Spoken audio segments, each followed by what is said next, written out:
ਤੁਸੀਂ ਦੇਖ ਰਹੇ ਹੋ ਜੀ ਪ੍ਰਾਈਮ ਏਸ਼ੀਆ ਟੀਵੀ। ਮੈਂ ਹਾਂ ਗੁਰਪ੍ਰੀਤ ਸੰਧਾਵਾਲੀਆ ਤੇ ਇਸ ਪ੍ਰੋਗਰਾਮ ਦੇ ਵਿੱਚ ਮੈਂ ਮੁਲਾਕਾਤ ਕਰਵਾਉਂਦਾ ਰਹਿਣਾ ਤੁਹਾਡੀ ਵੱਖ-ਵੱਖ ਪਾਰਟੀਆਂ ਦੇ ਪੋਲੀਟੀਸ਼ੀਅਨਸ ਦੇ ਨਾਲ। ਅੱਜ ਜਿਹੜੀ ਆਪਾਂ ਗੱਲ ਕਰਨੀ ਆ ਉਹ ਕਰਾਂਗੇ ਆਮ ਆਦਮੀ ਪਾਰਟੀ ਦੇ ਇੰਚਾਰਜ ਸਰਦਾਰ ਜਰਨੈਲ ਸਿੰਘ ਹੋਰਾਂ ਨਾਲ, ਜਿਹੜੇ ਕਿ ਦਿੱਲੀ ਸਰਕਾਰ ਦੇ ਵਿੱਚ ਉਹਨਾਂ ਦਾ ਪੂਰਾ ਹੱਥ ਹੈ ਕਿਉਂਕਿ ਉੱਥੋਂ ਦੇ ਐਮਐਲਏ ਨੇ। ਪਰ ਨਾਲ ਦੀ ਨਾਲ ਜਿਹੜੀ ਜ਼ਿੰਮੇਵਾਰੀ ਹੈ ਉਹ ਹੁਣ ਆਮ ਆਦਮੀ ਪਾਰਟੀ ਦੀ ਜਿਹੜੀ ਪੰਜਾਬ ਵਾਲੀ ਯੂਨਿਟ ਹੈ ਉਹਦੀ ਵੀ ਉਹਨਾਂ ਦੇ ਸਿਰ 'ਤੇ ਆ। ਹੁਣ ਪੰਜਾਬੀ ਚਾਹੇ ਪੰਜਾਬ 'ਚ ਬੈਠੇ ਨੇ ਚਾਹੇ ਪੰਜਾਬੋਂ ਬਾਹਰ ਬੈਠੇ ਨੇ, ਧਿਆਨ ਉਹਨਾਂ ਦਾ ਇਸ ਚੀਜ਼ ਦੇ ਵਿੱਚ ਲੱਗਿਆ ਹੋਇਆ ਕਿ ਵੀ ਜੇ 2022 'ਚ ਆਪਾਂ ਨੂੰ ਕੋਈ ਨਾ ਕੋਈ ਚੰਗੀ ਸਰਕਾਰ ਮਿਲੇ ਤਾਂ ਆਮ ਆਦਮੀ ਪਾਰਟੀ ਉਹਦੇ 'ਚ ਕਿਹੋ ਜਿਹਾ ਰੋਲ ਨਿਭਾ ਸਕਦੀ ਹੈ। ਹੋਰ ਕਈ ਸਵਾਲ ਨੇ, ਕੋਈ ਚਲੇ ਗਿਆ, ਕੋਈ ਆ ਗਿਆ, ਕੋਈ ਆਊਗਾ ਕਿ ਨਹੀਂ ਆਊਗਾ। ਸੋ ਕੋਸ਼ਿਸ਼ ਕਰੂੰਗਾ ਜਿੰਨੀਆਂ ਗੱਲਾਂ ਤੁਹਾਡੇ ਦਿਮਾਗ ਜ਼ਿਹਨ 'ਚ ਹੋਣ ਆਪਾਂ ਅੱਜ ਇਹਨਾਂ ਨਾਲ ਕਰ ਲਈਏ। ਸਭ ਤੋਂ ਪਹਿਲਾਂ ਆਪਾਂ ਸਵਾਗਤ ਕਰਦੇ ਹਾਂ ਸਰਦਾਰ ਜਰਨੈਲ ਸਿੰਘ ਜੀ, ਬਹੁਤ ਬਹੁਤ ਸਵਾਗਤ ਤੁਹਾਡਾ ਜੀ। ਗੁਰਪ੍ਰੀਤ ਭਾਜੀ, ਤੁਹਾਡਾ ਪ੍ਰਾਈਮ ਏਸ਼ੀਆ ਦੀ ਸਾਰੀ ਟੀਮ ਦਾ ਸਭ ਦਾ ਬਹੁਤ ਬਹੁਤ ਧੰਨਵਾਦ ਤੇ ਪ੍ਰਾਈਮ ਏਸ਼ੀਆ ਦੇ ਸਾਰੇ ਦਰਸ਼ਕਾਂ ਨੂੰ ਸਤਿ ਸ਼੍ਰੀ ਅਕਾਲ। ਪਹਿਲੀ ਗੱਲ ਤਾਂ ਮਿਹਰਬਾਨੀ, ਤੁਸੀਂ ਸਮਾਂ ਕੱਢਿਆ ਐਡੀ ਦੂਰੋਂ ਚੱਲ ਕੇ ਸਾਡੇ ਕੋਲੇ ਆਏ। ਪਰ ਜਾਂ ਇੱਦਾਂ ਕਹਿ ਲਓ ਵੀ ਤੁਸੀਂ ਕਿਤੇ ਆਏ ਸੀ ਤੇ ਸਾਡੇ ਕਾਬੂ ਆ ਗਏ। ਅੱਛਾ, ਮੈਂ ਰਾਜਨੀਤੀ ਵਾਲੇ ਪਾਸੇ ਜਾਣ ਤੋਂ ਪਹਿਲਾਂ ਨਾ ਜਿਹੜੀ ਗੱਲ ਤੁਹਾਨੂੰ ਪੁੱਛਣੀ ਆ ਉਹ ਇਹ ਪੁੱਛਣੀ ਹੈ ਕਿ ਇਹ ਪੋਲੀਟੀਸ਼ੀਅਨ ਕਦੋਂ ਕਦੇ ਹੋ ਤੁਸੀਂ? ਕਿਉਂਕਿ ਆਮ ਆਦਮੀ ਪਾਰਟੀ ਪੁਰਾਣੀ ਨਹੀਂ ਤੇ ਆਮ ਆਦਮੀ ਪਾਰਟੀ ਦੇ ਬੰਦੇ ਵੀ ਪੁਰਾਣੇ ਨਹੀਂ। ਬਿਲਕੁਲ ਠੀਕ ਸੋ ਹੈ। ਇਹ ਮੈਂ ਪੁੱਛਣਾ ਚਾਹੁੰਦਾ ਕਿ ਜਰਨੈਲ ਸਿੰਘ ਹੋਰੀ ਪਹਿਲਾਂ ਕੀ ਕਰਦੇ ਸੀ ਤੇ ਫਿਰ ਰਾਜਨੀਤੀ ਵਾਲੇ ਪਾਸੇ ਕਿਵੇਂ ਮੋੜਾ ਕੱਟਿਆ ਗਿਆ? ਜੀ ਮੈਂ ਐਗਜ਼ੈਕਟ ਦੱਸਾਂ ਤੇ 26 ਨਵੰਬਰ 2012 ਨੂੰ ਆਮ ਆਦਮੀ ਪਾਰਟੀ ਬਣੀ ਜੀ ਤੇ ਸਾਡੀ ਤਾਂ ਪਹਿਲੀ ਪਾਰਟੀ ਹੈ। ਉਸ ਤੋਂ ਪਹਿਲਾਂ ਮੈਂ ਵੀ ਬਿਲਕੁਲ ਜਿੱਦਾਂ ਸਾਰੇ ਹੁਣ ਵੀ ਆਮ ਹੀ ਹੈ ਜੀ। ਤੇ ਮੇਰਾ ਵੀ ਪੜ੍ਹਾਈ ਲਿਖਾਈ ਬਚਪਨ ਦਿੱਲੀ 'ਚ ਆਮ ਲੋਕਾਂ ਦੇ ਵਿੱਚ ਹੀ ਜਿੱਦਾਂ ਹੁਣ ਰਹਿੰਦੇ ਆ ਬਤੀਤ ਹੋਇਆ। ਤੇ ਤਾਂ ਇੱਕ ਹੁੰਦਾ ਸੀ ਬਈ ਖੁਆਇਸ਼ ਕਿ ਵੱਡੇ ਹੋ ਕੇ ਬਿਜ਼ਨਸ ਕਰਾਂਗੇ, ਵੀ ਬਿਜ਼ਨਸਮੈਨ ਬਣਾਂਗੇ ਜੀ। ਤੇ ਵਾਹਿਗੁਰੂ ਦੀ ਮਿਹਰ ਨਾਲ ਚਲੋ ਜੀ ਆਪਣਾ ਦਾਲ ਰੋਟੀ ਦਾ ਪ੍ਰਬੰਧ ਵੀ ਹੋ ਗਿਆ, ਵਿਆਹ ਸ਼ਾਦੀ ਵੀ ਹੋ ਗਿਆ। ਮਤਲਬ ਜਿੰਨਾ ਕੁ ਬੰਦਾ ਸੋਚਦਾ 30 ਸਾਲ ਦੀ ਉਮਰ ਤੱਕ ਬਈ ਵਿਆਹ ਸ਼ਾਦੀ ਹੋ ਜਾਏ, ਬੱਚੇ ਹੋ ਜਾਣ, ਕੰਮ ਧੰਦਾ ਸੈੱਟ ਹੋ ਜਾਏ ਜੀ। ਫਿਰ ਦਿਲ 'ਚ ਇੱਕ ਖੁਆਇਸ਼ ਹੀ ਹੁੰਦੀ ਸੀ ਬਈ ਹੁਣ ਜਿੰਨਾ ਸੋਚਿਆ ਸੀ ਉੱਥੇ ਪਰਮਾਤਮਾ ਨੇ ਕੀਤਾ, ਕੁਝ ਹੁਣ ਸੋਸ਼ਲ ਹੋਣਾ ਚਾਹੀਦਾ। ਨਾਲ ਦੇ ਨਾਲ ਫਿਰ ਅੰਨਾ ਹਜ਼ਾਰੇ ਜੀ ਦੀ ਮੂਵਮੈਂਟ ਸ਼ੁਰੂ ਹੋ ਗਈ ਜੀ ਜੀ।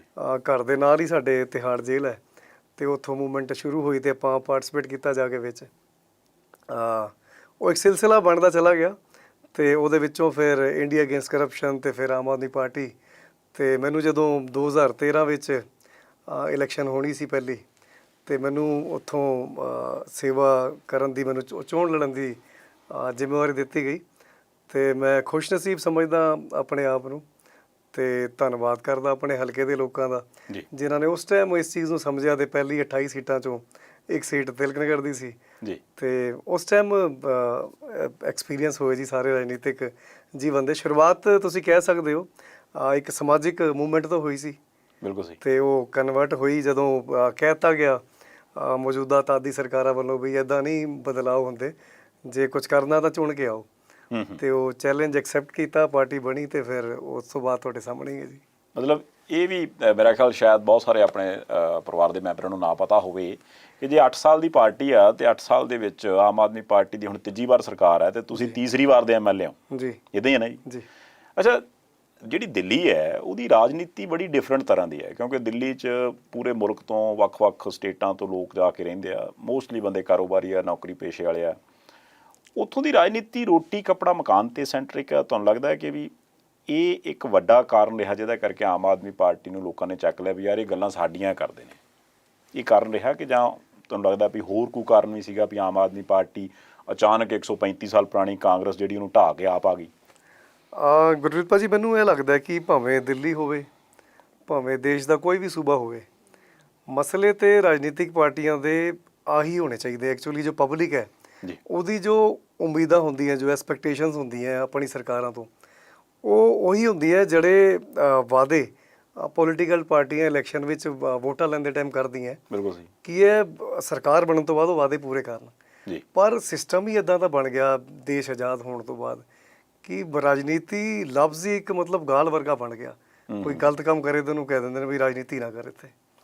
ਇਹਦਾ ਮਤਲਬ ਇਹਦੀ ਵਜ੍ਹਾ ਆਹੀ ਰਹੀ ਕਿ ਬਈ ਠੀਕ ਹੈ, ਜਿੰਨੇ ਗਲਤ ਕੰਮ ਕਰਨੇ ਨੇ ਭਾਵੇਂ ਜੋ ਮਰਜ਼ੀ ਤੁਸੀਂ ਗਲਤ ਕਮਿਟਮੈਂਟ ਕਰ ਲਓ ਤੇ ਜਿੱਤਣ ਤੋਂ ਬਾਅਦ ਸਭ ਕੁਝ ਭੁੱਲ ਜਾਓ। ਬਿਲਕੁਲ ਸਹੀ। ਇੱਕੋ ਹੀ ਮਸਲੇ ਤੇ ਹਰ 5 ਸਾਲ ਬਾਅਦ ਮੈਨੂੰ ਆਪਣੇ ਹਲਕੇ ਦਾ ਜ਼ਿਆਦਾ ਤਜਰਬਾ ਹੈ ਜੀ ਜੀ। ਤੇ ਮੈਂ ਦੱਸ ਦਿੰਦਾ, ਮੇਰੇ ਤੋਂ ਪਹਿਲਾਂ ਜੋ ਐਮਐਲਏ ਸਾਹਿਬ ਹੁੰਦੇ ਸੀ ਸਾਡੇ ਉੱਥੇ ਇੱਕ ਕਲੋਨੀ ਹੈ, ਕੱਚੀ ਕਲੋਨੀ ਹੈ, ਉਹ ਹਰ 3 ਵਾਰੀ ਇਲੈਕਸ਼ਨ ਸਿਰਫ ਇਹ ਗੱਲ ਕਹਿ ਕੇ ਜਿੱਤ ਗਏ ਕਿ ਇਸ ਵਾਰੀ ਜਿੱਤ ਜਾਂਗਾ ਤੇ ਤੁਹਾਡੀ ਕਲੋਨੀ 'ਚ ਸੀਵਰ ਦੀ ਲਾਈਨ ਪਵਾ ਦਾਂਗਾ।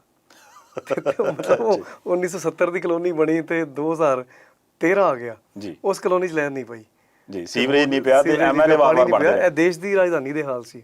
ਦੱਸੋ। ਪਰ ਲੋਕਾਂ ਨੂੰ ਮੈਨੂੰ ਹੁਣ ਇਹ ਰਿਅਲਾਈਜ਼ ਹੁੰਦਾ ਆਪਣੇ ਛੋਟੇ ਜਿਹੇ ਐਕਸਪੀਰੀਅੰਸ ਨਾਲ ਕਿ ਲੋਕਾਂ ਨੂੰ ਤਾਂ ਸਿਰਫ ਕੰਮ ਨਾਲ ਮਤਲਬ ਹੈ। ਮੈਜੋਰਟੀ ਜੋ ਲੋਕ ਨੇ ਉਹਨਾਂ ਨੂੰ ਕੰਮ ਨਾਲ ਮਤਲਬ ਹੈ। ਲੋਕਾਂ ਨੂੰ ਕੀ ਚਾਹੀਦਾ ਬਈ, ਚੰਗੇ ਸਕੂਲ ਹੋਣ ਸਰਕਾਰੀ, ਬਿਲਕੁਲ ਸਹੀ। ਜੇ ਕਦੇ ਇਲਾਜ ਦੀ ਲੋੜ ਪੈ ਜੇ ਤਾਂ ਚੰਗੇ ਗਵਰਨਮੈਂਟ ਹਸਪੀਟਲ ਹੋਣ, ਸਾਡੇ ਬੱਚੇ ਜੋ ਪੜ੍ਹ ਲਿਖ ਗਏ ਨੇ ਉਹਨਾਂ ਵਾਸਤੇ ਚੰਗਾ ਰੋਜ਼ਗਾਰ ਹੋਵੇ, ਮਹਿੰਗਾਈ ਘਟੇ ਜੀ, ਹੈ ਨਾ, ਤੇ ਡਿਵੈਲਪਮੈਂਟ ਹੋਵੇ, ਹਰ ਪੱਖੋਂ ਡਿਵੈਲਪਮੈਂਟ ਹੋਵੇ।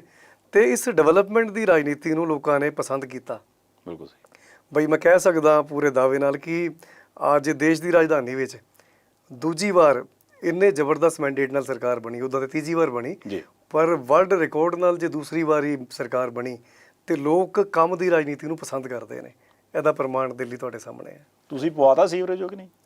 ਹੁਣ ਜਦੋਂ ਮੈਂ ਉਸ ਕਲੋਨੀ 'ਚ ਗਿਆ ਤੇ ਪਹਿਲੀ ਵਾਰ ਗਿਆ ਤੇ ਮੈਨੂੰ ਵੀ ਗਾਲਾਂ ਪਈਆਂ ਜੀ, ਸਾਰੇ ਆ ਜਾਂਦੇ ਆ ਵੋਟਾਂ ਲੈਣ ਵੇਲੇ ਗੱਲਾਂ ਕਰਦੇ ਆ ਖਾਲੀ।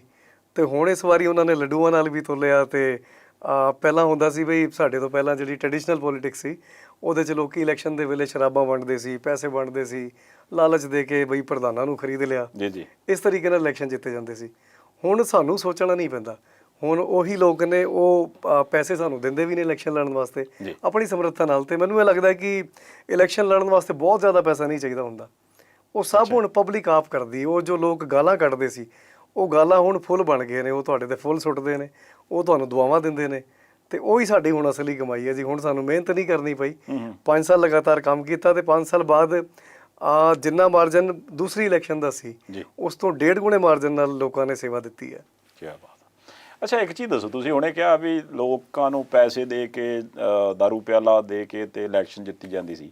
ਇਹ ਦਿੱਲੀ ਵਾਲਿਆਂ ਨੂੰ ਕੀ ਸੰਘਾਤ ਆ ਇੱਥੇ? ਜੇ ਤੁਸੀਂ ਪੰਜਾਬ 'ਚ ਕਹੋ ਵੀ ਆਪਾਂ ਕੰਮ ਦੇ ਸਿਰ ਤੇ ਵੋਟਾਂ ਲੈ ਲਈਆਂ, ਉਨੀ ਜੇ ਮਿਲਣੀਆਂ। ਮੈਂ ਤੁਹਾਨੂੰ ਹੁਣੇ ਦੱਸੀ ਨਾ, ਚਲੋ ਬਾਈ ਦੂਰ ਹੈ, ਉਦੋਂ ਤੱਕ ਕੋਈ ਇੱਥੇ ਪੁਰਜਾ ਬਦਲ ਜੇ ਪੰਜਾਬੀਆਂ ਦਾ ਮੈਨੂੰ ਪਤਾ ਨਹੀਂ। ਪਰ ਇਹ ਇੱਦਾਂ ਕਿਵੇਂ ਹੋ ਗਿਆ ਵੀ ਮਤਲਬ ਦਿੱਲੀ ਵਾਲਿਆਂ ਨੂੰ ਸਮਝ ਆ ਗਈ ਵੀ ਨਹੀਂ ਯਾਰ ਆਪਾਂ ਤਾਂ ਸਰਦਾਰ ਦੀ ਗੱਲ ਮੰਨਣੀ, ਆਪਾਂ ਸ਼ਰਾਬ ਨਹੀਂ ਪੀਣੀ? ਵੇਖੋ ਜੀ, ਜਿੱਥੇ ਕੋਈ ਅਲਟਰਨੇਟਿਵ ਨਾ ਹੋਵੇ, ਤੁਹਾਡੇ ਕੋਲ 2 ਆਪਸ਼ਨਸ ਨੇ ਜੀ। ਫਿਰ ਤੁਸੀਂ ਕੀ ਵੇਖਦੇ ਹੋ ਬਈ ਕਿਹੜਾ ਘੱਟ ਚੋਰ ਹੈ, ਕਿਹੜਾ ਜ਼ਿਆਦਾ ਤੁਹਾਨੂੰ ਲਾਲਚ ਦਿੰਦਾ ਹੈ। ਜਿਹੜੇ ਉਸ ਕੈਟਾਗਰੀ ਦੇ ਲੋਕ ਨੇ ਉਹੀ ਚੀਜ਼ਾਂ ਵੇਖਦੇ ਨੇ। ਦਿੱਲੀ 'ਚ ਵੀ ਆਹੀ ਚੱਲਦਾ ਸੀ ਜਦ ਤੱਕ ਆਮ ਆਦਮੀ ਪਾਰਟੀ ਨਹੀਂ ਆਈ ਸੀ, ਤੇ ਆਹੀ ਕਾਂਗਰਸ ਬੀਜੇਪੀ ਚੱਲਦਾ ਸੀ। ਪਰ ਜਦੋਂ ਇੱਕ ਮਜ਼ਬੂਤ ਆਪਸ਼ਨ ਨਿਕਲ ਕੇ ਆਈ, ਇੱਕ ਵਾਰ ਤੇ ਲੋਕਾਂ ਨੇ ਭਰੋਸਾ ਕੀਤਾ। ਜਦੋਂ ਸਾਡੀ 2013 ਵਿੱਚ 28 ਸੀਟਾਂ ਆਈਆਂ ਜੀ, ਤੇ ਉਹ 49 ਦਿਨ ਸਰਕਾਰ ਚੱਲੀ। 49 ਦਿਨਾਂ ਦੇ ਅੰਦਰ ਲੋਕਾਂ ਨੇ ਵੇਖ ਲਿਆ ਕੰਮ ਹੋ ਤੇ ਸਕਦੇ ਨੇ। ਜਿਹੜੀ 15 ਸਾਲ ਦੀ ਕਾਂਗਰਸ ਦੀ ਸਰਕਾਰ ਦੇ ਅੰਦਰ ਬਿਜਲੀ ਸਭ ਤੋਂ ਮਹਿੰਗੀ ਦਿੱਲੀ ਦੇ ਅੰਦਰ ਹੁੰਦੀ ਸੀ ਪੂਰੇ ਦੇਸ਼ 'ਚ, ਉਹ 49 ਦਿਨਾਂ ਦੇ ਅੰਦਰ ਕਮਾਲ ਹੋ ਗਿਆ ਜੀ। ਬਿਜਲੀ ਦੇ ਬਿੱਲ ਅੱਧੇ ਹੋ ਗਏ, ਪਾਣੀ ਫ੍ਰੀ ਹੋ ਗਿਆ। ਮਤਲਬ ਲੋਕਾਂ ਨੇ ਇੱਕ ਟ੍ਰੇਲਰ ਵੇਖਿਆ ਵਿਦਿਨ 49 ਡੇਜ਼ ਗਵਰਨਮੈਂਟ, ਤੇ ਉਸ ਨੂੰ ਫਿਰ ਲੋਕਾਂ ਨੇ ਕਿਹਾ ਹਾਂ ਯਾਰ ਹੋ ਤੇ ਸਕਦਾ, ਬਦਲਾਅ ਹੋ ਤੇ ਸਕਦਾ। ਕਰਪਸ਼ਨ ਤੋਂ ਹਰ ਬੰਦਾ ਪਰੇਸ਼ਾਨ ਸੀ। ਮੈਂ ਆਪ ਬਿਜ਼ਨਸ ਕਰਦਾ ਸੀ, ਆਏ ਦਿਨ ਮਤਲਬ ਸਾਨੂੰ ਮਾਰ ਚੱਲਣੀ ਪੈਂਦੀ ਸੀ, ਆਮ ਬੰਦੇ ਨੂੰ ਪੈਂਦੀ ਹੈ। ਤੇ ਲੋਕਾਂ ਨੇ ਰਾਤੋਂ ਰਾਤ ਇੱਕ ਕਰਿਸ਼ਮਾ ਹੁੰਦੇ ਵੇਖਿਆ ਬਈ ਪੁਲਿਸ ਵਾਲਿਆਂ ਨੇ ਪੈਸੇ ਲੈਣੇ ਛੱਡਤੇ, ਕਾਰਪੋਰੇਸ਼ਨ ਵਾਲਿਆਂ ਨੇ ਆਉਣਾ ਹੀ ਬੰਦ ਕਰਤਾ। ਤੇ ਜਿੱਦਾਂ ਉਹ ਇੱਕ ਫਿਲਮ ਹੁੰਦੀ ਸੀ ਕਰਪਸ਼ਨ ਦੇ ਖਿਲਾਫ, ਨਾਇਕ ਫਿਲਮ, ਉਹਨੂੰ ਦਿੱਲੀ ਵਾਲਿਆਂ ਨੇ, ਅੱਜ ਗਵਾਹ ਨੇ ਸਾਰੀ ਦਿੱਲੀ ਗਵਾਹ ਇਸ ਚੀਜ਼ ਦੀ, 49 ਦਿਨ ਦੀ ਗਵਰਨਮੈਂਟ ਦੇ ਅੰਦਰ ਦਿੱਲੀ ਵਾਲਿਆਂ ਨੇ ਆਪਣੇ ਸਾਹਮਣੇ ਉਹ ਸਭ ਹੁੰਦਾ ਵੇਖਿਆ। ਫਿਰ ਅਗਲੇ ਸਾਲ 2015 ਫਰਵਰੀ ਦੇ ਅੰਦਰ ਇਲੈਕਸ਼ਨ ਹੋਏ ਤੇ ਲੋਕਾਂ ਨੇ ਇੰਨਾ ਪਿਆਰ ਦਿੱਤਾ ਕਿ 70 ਚੋਂ 67 ਸੀਟਾਂ ਦਿੱਤੀਆਂ। ਤੇ ਇਸ ਵਾਰੀ ਜਦੋਂ 5 ਸਾਲ ਦੀ ਸਕਸੈਸਫੁਲ ਗਵਰਨੈਂਸ ਦਾ ਆਪਾਂ ਰਿਪੋਰਟ ਕਾਰਡ ਲੈ ਕੇ ਗਏ, ਤੁਹਾਨੂੰ ਵੇਖ ਕੇ ਫਿਰ ਵੇਖ ਲਓ ਉਹੀ ਮੈਂਡੇਟ ਰਿਪੀਟ ਹੋਇਆ ਦਿੱਲੀ ਅੰਦਰ। ਅੱਛਾ, ਐਤਕੀ ਜਦੋਂ ਇਲੈਕਸ਼ਨ ਸੀ ਤਾਂ ਇਹਦੇ 'ਚ ਤੁਹਾਡੇ ਬਹੁਤ ਜਿਹੜੇ ਵਿਰੋਧੀ ਨੇ ਉਹਨਾਂ ਨੇ ਬੜੇ ਹੱਥ ਕੰਡੇ ਅਪਣਾਏ। ਖਾਸ ਕਰਕੇ ਜਿਹੜੀ ਐਤਕੀ ਦਿੱਲੀ ਵਾਲੀ ਇਲੈਕਸ਼ਨ ਸੀ ਉਹ ਧਰਮ ਦੇ ਉੱਪਰ ਸੈਂਟਰਿਕ ਕਰਨ ਦੀ ਕੋਸ਼ਿਸ਼ ਕੀਤੀ ਸੀ। ਉਸੇ ਦੌਰਾਨ ਹੀ ਅਲੱਗ ਥਾਵਾਂ ਦੇ ਉੱਪਰ ਜਿਹੜੇ ਉਹ ਮੋਰਚੇ ਲੱਗ ਜਾਂਦੇ ਨੇ, ਕੋਈ ਗਾਲਾਂ ਕੱਢਣ ਲੱਗ ਪੈਂਦਾ, ਕੋਈ ਕਹਿੰਦਾ ਵੀ ਇਹ ਦੇਸ਼ ਧਰੋਹੀ ਆ, ਫਲਾਣੇ ਨੂੰ ਗੋਲੀ ਮਾਰ ਦਿਓ, ਢੀਂਗੜੇ ਨੂੰ ਤੁਸੀਂ ਗਾਲਾਂ ਕੱਢੀ ਜਾਓ। ਉਹ ਸਾਰੇ ਕੁਛ ਦੇ ਵਿੱਚ ਉਦੋਂ ਜੋ ਮਹਿਸੂਸ ਨਹੀਂ ਹੋਇਆ ਵੀ ਯਾਰ ਇਹ ਨਾ ਹੋਵੇ ਕਿਤੇ ਲੋਕ ਧਰਮ ਦੀ ਵੇ ਵਾਲੇ ਪਾਸੇ ਚਲੇ ਜਾਣ ਤੇ ਕੰਮ ਭੁੱਲ ਜਾਣ? ਮਹਿਸੂਸ ਹੋਈ ਕਿਤੇ ਗੱਲ ਉਦੋਂ? ਬਿਲਕੁਲ। ਇਸ ਦੇਸ਼ ਦੇ ਅੰਦਰ ਦੂਸਰੀ ਵਾਰ ਧਰਮ ਦੇ ਨਾਂ 'ਤੇ ਸਰਕਾਰ ਬਣਾਈ ਗਈ ਹੈ। ਇਹਦੀ ਇੱਕ ਵਜ੍ਹਾ ਵੀਕ ਓਪੋਜੀਸ਼ਨ ਦਾ ਹੋਣਾ ਵੀ ਹੈ ਜੀ, ਕਿ ਜੋ ਵਿਰੋਧੀ ਨੇ ਉਹ ਬਹੁਤ ਕਮਜ਼ੋਰ ਨੇ ਜੀ। ਤੇ ਦਿੱਲੀ ਅੰਦਰ ਵੀ ਕਿਉਂਕਿ ਉਹਨਾਂ ਨੇ ਤੇ ਦੇਸ਼ ਦੇ ਅੰਦਰ ਸਰਕਾਰ ਬਣਾ ਲਈ ਇਸ ਮਸਲੇ ਤੇ। ਹਾਂ, ਕਿਉਂਕਿ ਉਹ ਇਸੇ ਕਰਕੇ ਮੈਂ ਪੁੱਛ ਰਿਹਾ ਸੀ ਵੀ ਦਿੱਲੀ ਦਾ ਕੁਝ ਵੀ ਨਹੀਂ ਅੱਗੇ। ਫਿਰ ਹੁਣ ਸਾਰੀ ਚੀਜ਼ਾਂ ਐਕਸਪੋਜ਼ ਹੋ ਚੁੱਕੀਆਂ ਜੀ। ਸ਼ਾਹੀਨ ਬਾਗ ਵਿੱਚ ਜਿਨ੍ਹਾਂ ਲੋਕਾਂ ਤੋਂ ਧਰਨਾ ਲਵਾਇਆ ਗਿਆ ਸੀ ਉਹ ਲੋਕ ਬੀਜੇਪੀ ਜੁਆਇਨ ਕਰ ਬੈਠੇ ਨੇ ਓਫੀਸ਼ੀਅਲੀ। ਆਪਾਂ ਇਸੇ ਹਫਤੇ ਦੇ ਸੋਮਵਾਰ ਨੂੰ, ਜੋ ਪਰਸੋਂ ਗੁਜ਼ਰਿਆ, ਵਿਧਾਨ ਸਭਾ ਦੇ ਅੰਦਰ ਇੱਕ ਮੀਟਿੰਗ ਸੱਦੀ ਹੈ ਜਿਹਦੇ 'ਚ ਫੇਸਬੁੱਕ ਦੀ ਕੀ ਭੂਮਿਕਾ ਰਹੀ ਉਸ ਦੰਗਿਆਂ ਨੂੰ ਭੜਕਾਉਣ ਵਿੱਚ, ਉਹਦੇ 'ਤੇ ਮੀਟਿੰਗ ਕਰਕੇ ਜੋ ਫੈਕਟ ਨੇ ਉਹ ਰੱਖੇ ਨੇ। ਉਹ ਸਮਨ ਕਰਾਂਗੇ ਫੇਸਬੁੱਕ ਨੂੰ ਕਿ ਫੇਸਬੁੱਕ ਉੱਤੇ ਜਿਹੜੀ ਹੇਟਫੁਲ ਸਪੀਚਸ ਨੇ ਉਹਨਾਂ ਨੂੰ ਪ੍ਰਮੋਟ ਕੀਤਾ ਗਿਆ, ਹਟਾਈਆਂ ਨਹੀਂ, ਜਿਹੜੇ ਸਦਭਾਵਨਾ ਵਾਲੇ ਮੈਸੇਜ ਸੀ ਉਹ ਲਗਾਏ ਨਹੀਂ ਗਏ। ਆਹ ਸਾਰੀ ਚੀਜ਼ਾਂ ਹੁਣ ਐਕਸਪੋਜ਼ ਹੋ ਚੁੱਕੀਆਂ ਨੇ। ਪਰ ਦਿੱਲੀ ਦੇ ਅੰਦਰ ਕੰਮ ਇਸ ਨਫ਼ਰਤ ਫੈਲਾਉਣ ਵਾਲੀ ਰਾਜਨੀਤੀ ਦੇ ਉੱਤੇ ਭਾਰੀ ਪਿਆ। ਤੇ ਜਿੱਥੇ ਕੰਮ ਹੋਏਗਾ, ਲੋਕਾਂ ਨੂੰ ਲੱਗੇਗਾ ਵੀ ਕੰਮ ਹੋ ਰਿਹਾ, ਤੇ ਉੱਥੇ ਲੋਕਾਂ ਨੇ ਧਰਮ ਤੋਂ, ਨਫ਼ਰਤ ਵਾਲੀ ਰਾਜਨੀਤੀ ਤੋਂ ਉੱਪਰ ਉੱਠ ਕੇ ਵੋਟ ਕੀਤਾ ਵੀ ਸਾਨੂੰ ਤੇ ਸਾਡੇ ਬੱਚਿਆਂ ਵਾਸਤੇ ਚੰਗੇ ਸਕੂਲ ਚਾਹੀਦੇ ਆ, ਸਾਨੂੰ ਮੁਹੱਲਾ ਕਲੀਨਿਕ ਚਾਹੀਦਾ, ਸਾਨੂੰ ਡਿਵੈਲਪਮੈਂਟ ਚਾਹੀਦੀ ਹੈ, ਸਾਨੂੰ ਰੋਜ਼ਗਾਰ ਚਾਹੀਦਾ, ਸਾਨੂੰ ਵੱਧਦੀ ਮਹਿੰਗਾਈ ਤੋਂ ਰਾਹਤ ਚਾਹੀਦੀ ਹੈ। ਲੋਕਾਂ ਨੇ ਇਸ ਚੀਜ਼ ਉੱਤੇ ਮੋਹਰ ਲਾਈ।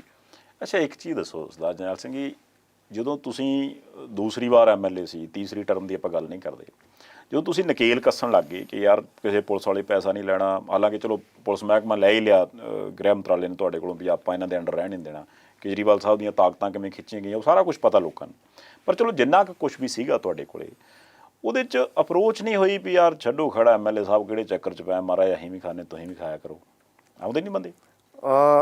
ਬਈ ਇਹ ਸਾਰੀ ਗੱਲਾਂ ਤਾਂ ਜਿਸ ਦਿਨ ਤੁਸੀਂ ਐਮਐਲਏ ਬਣਦੇ ਹੋ ਤਾਂ ਹੀ ਸ਼ੁਰੂ ਹੋ ਜਾਂਦੇ ਨੇ, ਤੁਹਾਡੇ ਇਮਤਿਹਾਨ ਤਾਂ ਹੀ ਸ਼ੁਰੂ ਹੋ ਜਾਂਦੇ ਨੇ। ਪਰ ਬੰਦੇ ਦਾ ਇਮਤਿਹਾਨ ਹੁੰਦਾ ਤਾਂ ਹੀ ਬੰਦਾ ਪਾਸ ਜਾਂ ਫੇਲ ਹੁੰਦਾ। ਤੇ ਮੈਂ ਸ਼ੁਕਰ ਕਰਦਾ ਜਦੋਂ 28 ਐਮਐਲਏ ਅਸੀਂ ਹੁੰਦੇ ਸੀ ਤੇ 32 ਐਮਐਲਏ ਬੀਜੇਪੀ ਵਾਲੇ ਹੁੰਦੇ ਸੀ, ਬਈ ਥੋੜੇ ਜਿਹੇ ਐਮਐਲਏ ਉਹਨਾਂ ਨੇ ਇੱਧਰ ਉੱਧਰ ਕਰਨੇ ਸੀ ਤੇ ਉਹਨਾਂ ਨੇ ਸਰਕਾਰ ਬਣਾਉਣੀ ਸੀ ਦਿੱਲੀ ਵਿੱਚ। ਇਹ ਪਹਿਲੇ ਇਲੈਕਸ਼ਨ ਦੀ ਗੱਲ ਹੈ। ਬਿਲਕੁਲ ਸੀ।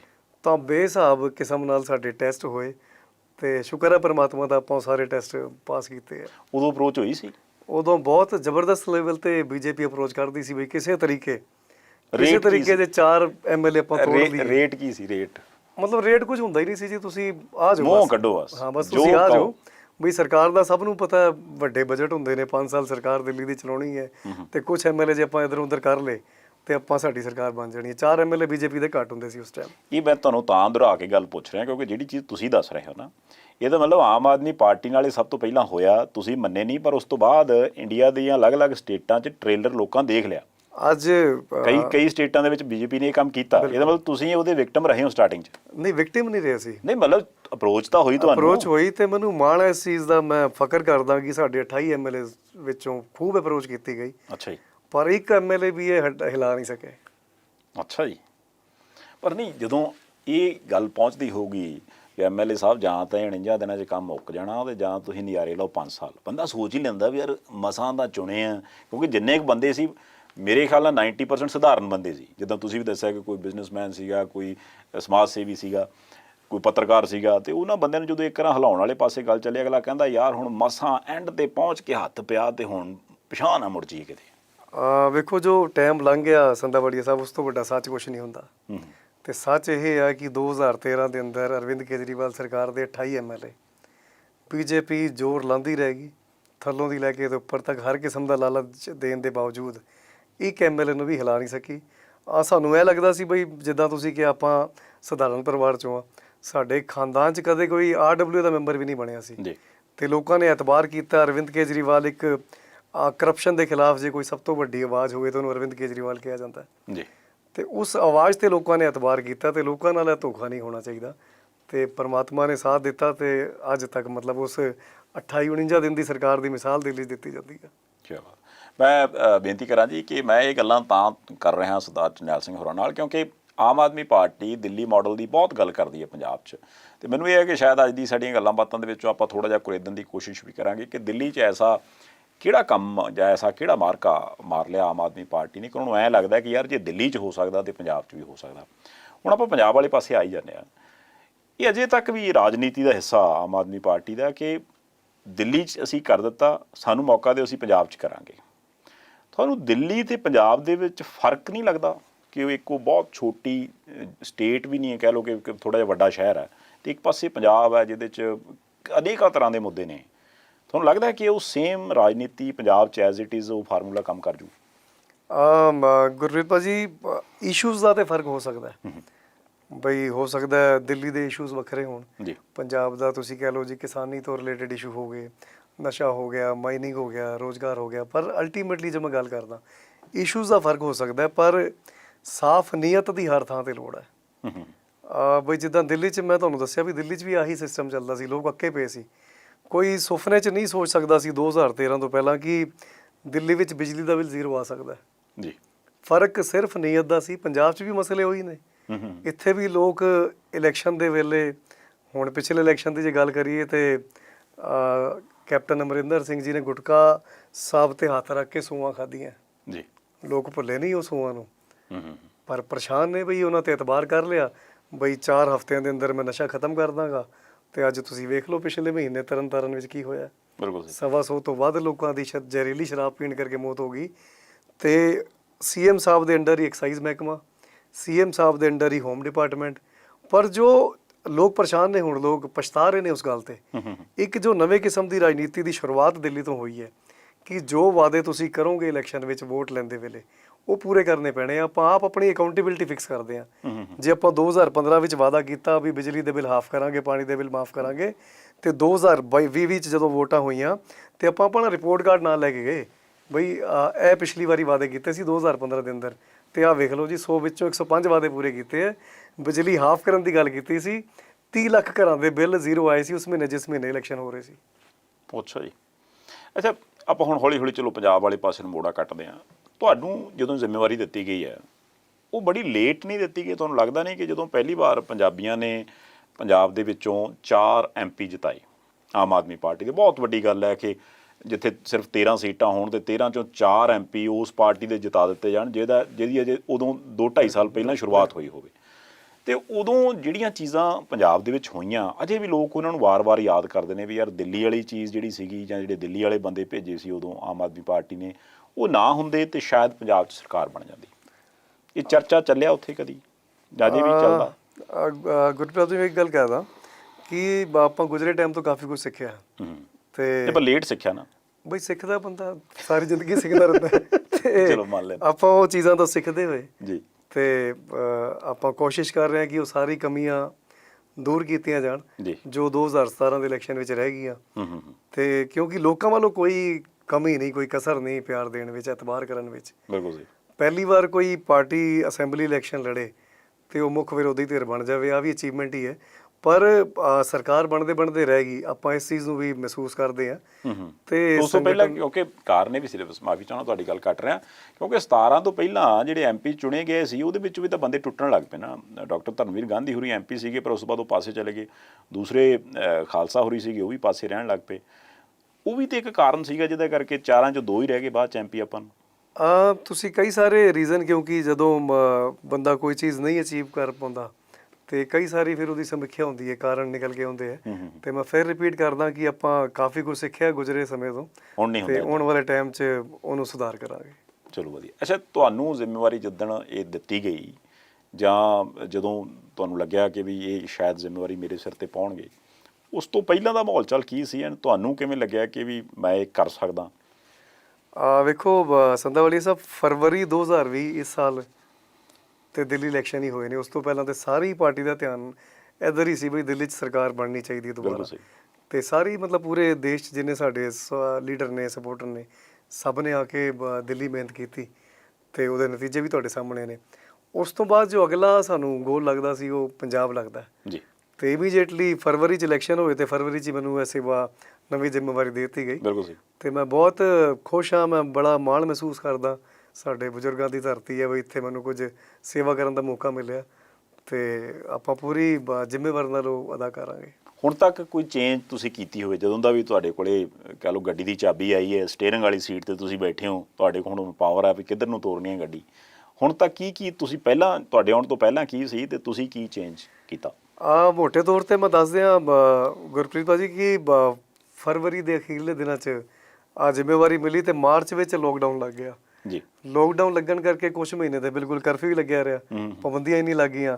ਪਰ ਉਹਦੀ ਇੱਕ ਐਡਵਾਂਟੇਜ ਸਾਨੂੰ ਮਿਲੀ ਜੀ। ਆਪਾਂ ਪੂਰਾ ਜੋ ਸਾਡਾ ਸੰਗਠਨ ਹੈ, ਜੋ ਢਾਂਚਾ ਹੈਗਾ, ਉਹਨੂੰ ਆਪਾਂ ਰਿਵਿਊ ਕੀਤਾ ਜੀ ਤੇ ਉਹਦੇ 'ਚ ਆਪਾਂ ਵੇਖਿਆ ਵੀ ਕਿੱਥੇ ਕੀ ਇੰਪਰੂਵਮੈਂਟ ਹੋਣ ਵਾਲੀ ਹੈ। ਪਿਛਲੇ 5 ਮਹੀਨੇ ਸਾਨੂੰ ਉਹ ਸਭ ਕਰਨ ਦਾ ਬਹੁਤ ਟਾਈਮ ਮਿਲਿਆ। ਆਪਾਂ ਪੰਜਾਬ ਦੇ ਇੱਕ ਹਲਕੇ ਦੇ ਜਿਹੜੇ ਅਹੁਦੇਦਾਰ ਨੇ ਉਹਨਾਂ ਨੂੰ ਮਿਲੇ ਤੇ ਪਿਛਲੇ ਕੁਝ ਦਿਨ ਪਹਿਲਾਂ ਹੀ ਆਪਾਂ ਸਾਰਾ ਢਾਂਚਾ ਭੰਗ ਕੀਤਾ ਤੇ ਹੁਣ ਰਿਵਿਊ ਕਰ ਰਹੇ ਹਾਂ ਇੱਕ ਅਹੁਦੇ ਨੂੰ। ਬਹੁਤ ਸਾਰੇ ਲੋਕਾਂ ਨੂੰ ਨਵੀਆਂ ਜ਼ਿੰਮੇਵਾਰੀ ਦੇਣ ਲੱਗੇ ਆ, ਬਹੁਤ ਸਾਰੇ ਲੋਕਾਂ ਦੀ ਜ਼ਿੰਮੇਵਾਰੀ ਵਧਾਉਣ ਲੱਗੇ ਆ, ਬਹੁਤ ਸਾਰੇ ਲੋਕਾਂ ਦੀ ਜ਼ਿੰਮੇਵਾਰੀਆਂ ਬਦਲਣ ਲੱਗੇ ਆ। ਤੇ ਕਿਉਂਕਿ ਸਾਨੂੰ ਇਹ ਪਤਾ ਦਿੱਲੀ 'ਚ ਇੱਕ ਸਾਡੇ ਕੋਲ ਮਜ਼ਬੂਤ ਸੰਗਠਨ ਹੈ ਜੀ, ਪੰਜਾਬ 'ਚ ਵੀ ਕੋਈ ਕਮੀ ਨਹੀਂ ਲੋਕਾਂ ਵੱਲੋਂ ਪਿਆਰ ਦੀ, ਸਪੋਰਟ ਦੀ। ਤੇ ਬਹੁਤ ਛੇਤੀ ਇੱਕ ਨਵੇਂ ਮਜ਼ਬੂਤ ਸੰਗਠਨ ਦੇ ਨਾਲ ਤੁਹਾਡੇ ਅੱਗੇ ਪੇਸ਼ ਕਰਾਂਗੇ ਸੰਗਠਨ, ਜੋ ਸੰਗਠਨ 2022 ਦਾ ਮੋਰਚਾ ਫਤਿਹ ਕਰੇਗਾ। ਤੇ ਉਹਦੇ ਲਈ ਪ੍ਰੈਫਰੈਂਸ ਪੰਜਾਬੀਆਂ ਨੂੰ ਹੋਊਗੀ। ਸਭ ਕੁਝ ਮਤਲਬ ਮੈਂ ਤਾਂ ਇਸ ਚੀਜ਼ ਨੂੰ ਬੜੇ ਦਾਅਵੇ ਨਾਲ ਕਹਿੰਦਾ ਕਿ ਆਮ ਆਦਮੀ ਪਾਰਟੀ ਇਕਲੌਤੀ ਇੱਦਾਂ ਦੀ ਪਾਰਟੀ ਹੈ ਜੋ ਡੈਮੋਕ੍ਰੇਸੀ ਦੇ ਇਸ ਨਿਯਮ ਨੂੰ ਫੋਲੋ ਕਰਦੀ ਹੈ ਵੀ ਕਿ ਆਮ ਲੋਕਾਂ ਦੀ ਰਾਏ ਸ਼ੁਮਾਰੀ ਹਰ ਫੈਸਲੇ 'ਚ ਹੋਣੀ ਚਾਹੀਦੀ ਹੈ। ਜੇ ਪੰਜਾਬ ਦੇ ਕੋਈ ਮਸਲੇ ਨੇ ਤੇ ਉਹ ਪੰਜਾਬ ਦੇ ਲੋਕਾਂ ਨੇ ਹੀ ਡਿਸਾਈਡ ਕਰਨੇ ਨੇ। ਮਿਸਾਲ ਦੇ ਤੌਰ ਤੇ ਮੈਂ ਤੁਹਾਨੂੰ ਦੱਸ ਦਿੰਦਾ, ਜਿੱਦਾਂ ਦਿੱਲੀ ਵਿੱਚ ਕਿਹੜੇ ਹਲਕੇ ਤੋਂ ਕੌਣ ਉਮੀਦਵਾਰ ਹੋਏ ਆਮ ਆਦਮੀ ਪਾਰਟੀ ਦਾ, ਬੀਜੇਪੀ ਕਾਂਗਰਸ ਦੀ ਗੱਲ ਨਹੀਂ ਕਰਦਾ, ਉਹਨਾਂ ਦੇ ਤੇ ਬੰਦ ਕਮਰੇ 'ਚ ਬਹਿ ਕੇ ਫੈਸਲੇ ਹੋ ਜਾਂਦੇ ਨੇ। ਆਮ ਆਦਮੀ ਪਾਰਟੀ ਦਾ ਕਿਹੜੇ ਹਲਕੇ ਤੋਂ ਕੌਣ ਉਮੀਦਵਾਰ ਹੋਏਗਾ ਇਹ ਉਸ ਹਲਕੇ ਦੇ ਲੋਕਾਂ ਦੇ ਓਪੀਨੀਅਨ ਦੇ ਆਧਾਰ ਤੇ ਡਿਸਾਈਡ ਹੁੰਦਾ। ਮੈਂ 2 ਵਾਰ ਪਹਿਲਾਂ ਐਮਐਲਏ ਰਿਹਾ, ਮੈਂ ਵੀ ਉੱਥੋਂ ਤੀਸਰੀ ਵਾਰ ਇਲੈਕਸ਼ਨ ਲੜਾ ਕਿ ਨਾ ਲੜਾ ਮੇਰੇ ਹਲਕੇ ਵਾਲਿਆਂ ਨੇ ਡਿਸਾਈਡ ਕੀਤਾ। ਅੱਛਾ ਜੀ। ਓਪਨ ਸਰਵੇ ਹੋਏ, ਲੋਕਾਂ ਦੇ ਸਰਵੇ 'ਚ ਮੇਰਾ ਨਾਂ ਆਇਆ, ਤਾਂ ਮੈਨੂੰ ਤੀਸਰੀ ਵਾਰੀ ਪਾਰਟੀ ਵੱਲੋਂ ਚੁਣਾਵ ਲੜਨ ਦਾ ਮੌਕਾ ਦਿੱਤਾ ਗਿਆ। ਇਹ ਤੁਸੀਂ ਦੁਬਾਰਾ ਦਿੱਲੀ ਲੈ ਕੇ, ਇੱਕ ਸਵਾਲ ਮੇਰੇ ਨਾਲ ਦਿਮਾਗ 'ਚ ਦਿੱਲੀ ਨਾਲ ਰਿਲੇਟਡ ਆਉਂਦਾ ਸੀ। ਐਤਕੀ ਇਲੈਕਸ਼ਨਾਂ ਦੇ ਵਿੱਚ ਨਾ ਇੱਕ ਇਹ ਪ੍ਰਚਾਰ ਵੀ ਹੋਇਆ, ਪੰਜਾਬ ਤੱਕ ਅੱਪੜਿਆ ਕਿ ਵੀ ਕੇਜਰੀਵਾਲ ਸਾਹਿਬ ਜਿਹੜੇ ਨੇ ਉਹ ਸਿੱਖ ਵਿਰੋਧੀ ਨੇ, ਉਹਨਾਂ ਨੇ ਬਹੁਤ ਸਾਰੇ ਸਿੱਖਾਂ ਦੀਆਂ ਟਿਕਟਾਂ ਕੱਟਤੀਆਂ। ਇਹਦੇ 'ਚ ਕਿੰਨੀ ਸੱਚਾਈ ਹੈ ਤੇ ਕਿਉਂ ਹੋਇਆ ਹੈ? ਬਈ ਵੇਖੋ, ਜਿਨ੍ਹਾਂ ਲੋਕਾਂ ਨੂੰ ਧਰਮ ਤੋਂ ਇਲਾਵਾ ਹੋਰ ਕੁਝ ਕਹਿਣਾ ਹੀ ਨਹੀਂ ਹੁੰਦਾ ਨਾ, ਧਰਮ ਹਰ ਮਸਲੇ ਨੂੰ ਲੋਕਾਂ ਦੀ ਧਾਰਮਿਕ ਭਾਵਨਾਵਾਂ ਨਾਲ ਜੋੜਨ ਤੋਂ ਇਲਾਵਾ ਕੁਝ ਹੁੰਦਾ ਹੀ ਨਹੀਂ ਨਾ, ਉਹਨਾਂ ਤੋਂ ਹੋਰ ਕੁਝ ਤੁਸੀਂ ਉਮੀਦ ਕਰ ਵੀ ਨਹੀਂ ਸਕਦੇ। ਦਿੱਲੀ ਵਿੱਚ 20 ਤੋਂ ਜ਼ਿਆਦਾ ਸਿਟਿੰਗ ਐਮਐਲਏ ਦੀ ਟਿਕਟ ਲੋਕਾਂ ਦੇ ਓਪੀਨੀਅਨ ਹੋਣ ਤੋਂ ਬਾਅਦ, ਸਰਵੇ ਹੋਣ ਤੋਂ ਬਾਅਦ ਕੱਟੀ ਗਈ ਹੈ। ਫੈਕਟ ਹੈ ਜੀ। ਉਹਦੇ 'ਚ ਬਹੁਤ ਸਾਰੇ ਐਮਐਲਏਜ਼ ਨੇ, ਜਿਹਦੇ 'ਚ ਜਗਦੀਪ ਸਿੰਘ ਵੀ ਨੇ, ਉਹਦੇ 'ਚ ਵਿਜੇਂਦਰ ਗਰਗ ਜੀ ਵੀ ਨੇ, ਉਹਦੇ 'ਚ ਕਮਾਂਡੋ ਸੁਰਿੰਦਰ ਜੀ ਵੀ ਨੇ। ਤੇ ਇਹਨੂੰ ਧਰਮ ਨਾਲ ਜੋੜ ਕੇ ਨਾ ਵੇਖਿਆ ਜਾਵੇ, ਮਤਲਬ ਇਹਨੂੰ ਤੁਸੀਂ ਰਿਸਪੈਕਟ ਕਹਿ ਸਕਦੇ ਹੋ ਪਬਲਿਕ ਦੇ ਓਪੀਨੀਅਨ ਦੀ, ਜੀ, ਕਿ ਲੋਕਾਂ ਦਾ ਸਰਵੇ ਕੀਤਾ ਗਿਆ। ਇੱਕ ਕਾਰਨ ਮੈਂ ਤੁਹਾਨੂੰ ਪੁੱਛਣਾ ਚਾਹੁੰਦਾ, ਜਦੋਂ ਇੱਕ ਐਮਐਲਏ ਬੈਠਾ ਹੋਇਆ, ਸਿਟਿੰਗ ਐਮਐਲਏ, ਉੱਪਰੋਂ ਕੰਮ ਉਹਨਾਂ ਨੇ ਕੀਤਾ, ਫਿਰ ਇਹ ਕਿਉਂ ਲੋੜ ਪੈ ਗਈ ਕਿ ਪਬਲਿਕ ਨੇ ਖੁਦ ਕਿਹਾ ਕਿ ਯਾਰ ਸਾਨੂੰ ਸਿਟਿੰਗ ਐਮਐਲਏ ਦੁਬਾਰਾ ਨਹੀਂ ਚਾਹੀਦਾ, ਸਾਨੂੰ ਕੋਈ ਬੰਦਾ ਬਦਲ ਦਿਓ? ਇਹਦੀ ਲੋੜ ਕਿਉਂ ਪਈ? ਪਬਲਿਕ ਦਾ ਓਪੀਨੀਅਨ ਹੈ, ਪਬਲਿਕ ਤੋਂ ਸਵਾਲ ਪੁੱਛੇ ਜਾਂਦੇ ਨੇ ਕਿ ਬਈ ਤੁਹਾਡੇ ਐਮਐਲਏ ਦੇ ਬਾਰੇ ਕੀ ਵਿਚਾਰ ਹੈ। ਨਹੀਂ ਮਤਲਬ ਕਾਰਨ ਤਾਂ ਉਹੀ ਹੋਇਆ ਨਾ, ਉਹਨੇ ਕੰਮ ਨਹੀਂ ਕੀਤਾ। ਹਾਂਜੀ, ਬਹੁਤ ਸਾਰੇ ਉਹਦੇ 'ਚ ਸਵਾਲ ਜਵਾਬ ਹੁੰਦੇ ਨੇ, ਬਈ ਕਿਵੇਂ ਉਹਨਾਂ ਦੀ ਐਕਸੈਸਿਬਿਲਿਟੀ ਰਹੀ, ਤੁਸੀਂ ਕੋਈ ਕੰਮ ਲੈ ਕੇ ਗਏ ਤੇ ਉਹ ਕੰਮ ਹੋਇਆ ਕਿ ਨਹੀਂ ਹੋਇਆ, ਸਰਕਾਰ ਦੇ ਪ੍ਰਤੀ ਤੁਹਾਡਾ ਕੀ ਵਿਚਾਰ ਹੈ, ਐਮਐਲਏ ਦੇ ਪ੍ਰਤੀ ਤੁਹਾਡਾ ਕੀ ਵਿਚਾਰ ਹੈ। ਤੇ ਉਹ ਸਭ ਕਈ ਸਾਰੇ ਇੱਕ ਰਾਊਂਡ ਹੁੰਦੇ ਨੇ ਸਰਵੇ ਦੇ, ਉਸ ਤੋਂ ਬਾਅਦ ਰਿਪੋਰਟ ਬਣਦੀ ਹੈ। ਸਾਡੇ ਹਰ ਕੁਝ ਮਹੀਨਿਆਂ ਬਾਅਦ ਸਰਵੇ ਹੋ ਕੇ ਕੰਟੀਨਿਊਸਲੀ ਰਿਪੋਰਟ ਬਣਦੀ ਹੈ। ਦਿੱਲੀ 'ਚ ਇੱਕ ਬਹੁਤ ਸ਼ਾਨਦਾਰ ਮੈਕੈਨਿਜ਼ਮ ਕੰਮ ਕਰਦਾ ਹੈ ਕਿ ਕੋਈ ਵੀ ਇਹ ਚਾਹਵੇ ਵੀ ਮੈਂ ਤੇ ਐਮਐਲਏ ਬਣ ਗਿਆ, ਹੁਣ ਮੈਂ 4 ਸਾਲ ਆਰਾਮ ਕਰਾਂਗਾ ਤੇ 5ਵੇਂ ਸਾਲ ਨਿਕਲ ਕੇ ਮੈਂ ਮਿਹਨਤ ਕਰ ਲੂੰਗਾ ਥੋੜੀ ਬਹੁਤ। ਆਹ ਸਿਸਟਮ ਹੁਣ ਦਿੱਲੀ 'ਚ ਨਹੀਂ ਚੱਲਦਾ। ਅੱਛਾ, ਜੇ ਦਿੱਲੀ 'ਚ ਪਬਲਿਕ ਨੇ ਤੁਹਾਨੂੰ 5 ਸਾਲਾਂ ਵਾਸਤੇ ਚੁਣਿਆ ਤੇ ਤੁਹਾਨੂੰ 5 ਸਾਲ ਪਬਲਿਕ ਦੀ ਸੇਵਾ ਵਿੱਚ ਹਾਜ਼ਰ ਰਹਿਣਾ ਪੈਣਾ।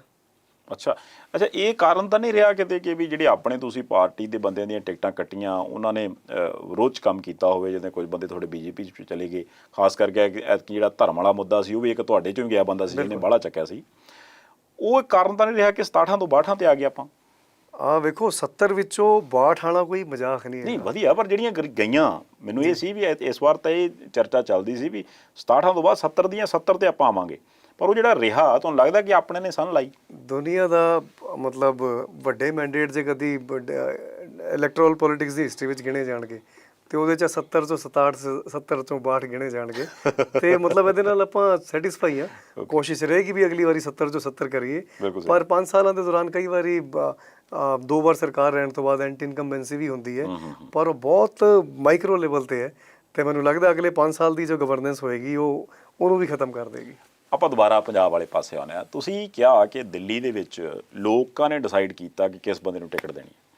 ਮੈਨੂੰ ਯਾਦ ਹੈ ਕਿ 2017 ਦੀਆਂ ਇਲੈਕਸ਼ਨਾਂ ਵੇਲੇ ਜਦੋਂ ਇੱਥੇ ਬੰਦੇ ਡਿਸਾਈਡ ਹੋਣੇ ਸੀ ਵੀ ਕਿਹਨੂੰ ਆਪਾਂ ਟਿਕਟ ਦੇਣੀ ਹੈ, ਬਹੁਤ ਸਾਰੀਆਂ ਗੱਲਾਂ ਸਾਹਮਣੇ ਆਈਆਂ ਕਿ ਜੀ ਇੱਕ ਕੋਠੀ ਹੈ, ਕੋਠੀ 'ਚ ਬੰਦੇ ਮਿਲਦੇ ਨੇ, ਬੰਦੇ ਕਈ ਕੁਛ ਲੈ ਵੀ ਲੈਂਦੇ ਨੇ, ਉਸ ਤੋਂ ਬਾਅਦ ਟਿਕਟ ਫਿਰ ਨਹੀਂ ਦਿੰਦੇ। ਇਹ ਤੁਹਾਡੇ ਬੰਦਿਆਂ 'ਤੇ ਇਲਜ਼ਾਮ ਲਾਏ, ਬਹੁਤ ਸਾਰੇ ਬੰਦਿਆਂ ਨੇ ਲਾਏ। ਉਸ ਤੋਂ ਬਾਅਦ ਇਹ ਵੀ ਸੁਣਨ 'ਚ ਆਇਆ ਕਿ ਵੀ ਬੰਦਾ ਪਹਿਲਾਂ ਕੱਲ੍ਹ ਪਰਸੋਂ ਤਾਂ ਕਿਸੇ ਹੋਰ ਪਾਰਟੀ 'ਚ ਹੁੰਦਾ, ਰਾਤੋਂ ਰਾਤ ਉਹ ਆਮ ਆਦਮੀ ਪਾਰਟੀ 'ਚ ਆ ਜਾਂਦਾ, ਫਿਰ ਉਹਨੂੰ ਟਿਕਟ ਵੀ ਮਿਲ ਗਈ।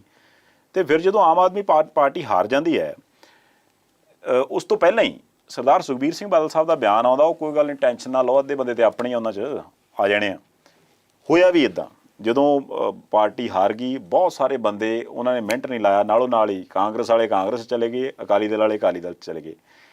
ਇਹ ਪਾਰਟੀ ਨੇ ਇਹ ਚੀਜ਼ ਮਹਿਸੂਸ ਕੀਤੀ ਵੀ ਸਾਡੇ ਨਾਲ ਉਦੋਂ ਆਹ ਸਕੀਮ ਵੀ ਖੇਡੀ ਬਾਕੀਆਂ ਨੇ। ਵੇਖੋ, ਇਹ ਓਪਨ ਗੱਲ ਹੈ, ਪੰਜਾਬ ਦੇ ਪੰਜਾਬੀਆਂ ਨੂੰ ਪਤਾ ਹੈ ਇਸ ਚੀਜ਼ ਨਾਲ ਸਹਿਮਤ ਹਾਂ। ਤੇ ਮੈਂ ਤੁਹਾਨੂੰ ਲੇਟੈਸਟ ਪ੍ਰਮਾਣ ਵੀ ਦਾਂਗਾ ਇਸ ਚੀਜ਼ ਦਾ ਇੱਕ। ਜੀ ਬਿਲਕੁਲ, ਬਹੁਤ ਥਾਵਾਂ ਤੇ ਕਾਂਗਰਸ ਤੇ ਅਕਾਲੀ ਦਲ ਬਾਦਲ ਨੇ ਮਿਲ ਕੇ ਇਲੈਕਸ਼ਨ ਲੜੀ ਜੀ। ਉਹਦੇ ਵਿੱਚੋਂ ਲੰਬੀ ਹਲਕਾ ਤੁਸੀਂ ਕਰ ਸਕਦੇ ਹੋ ਜਿੱਥੇ ਕੈਪਟਨ ਅਮਰਿੰਦਰ ਸਿੰਘ ਜੀ ਆਪ ਜਾ ਕੇ ਲੜੇ ਵੀ ਆਮ ਆਦਮੀ ਪਾਰਟੀ ਤੋਂ ਹਾਰਨੀ ਚਾਹੀਦੀ ਹੈ। ਜੀ।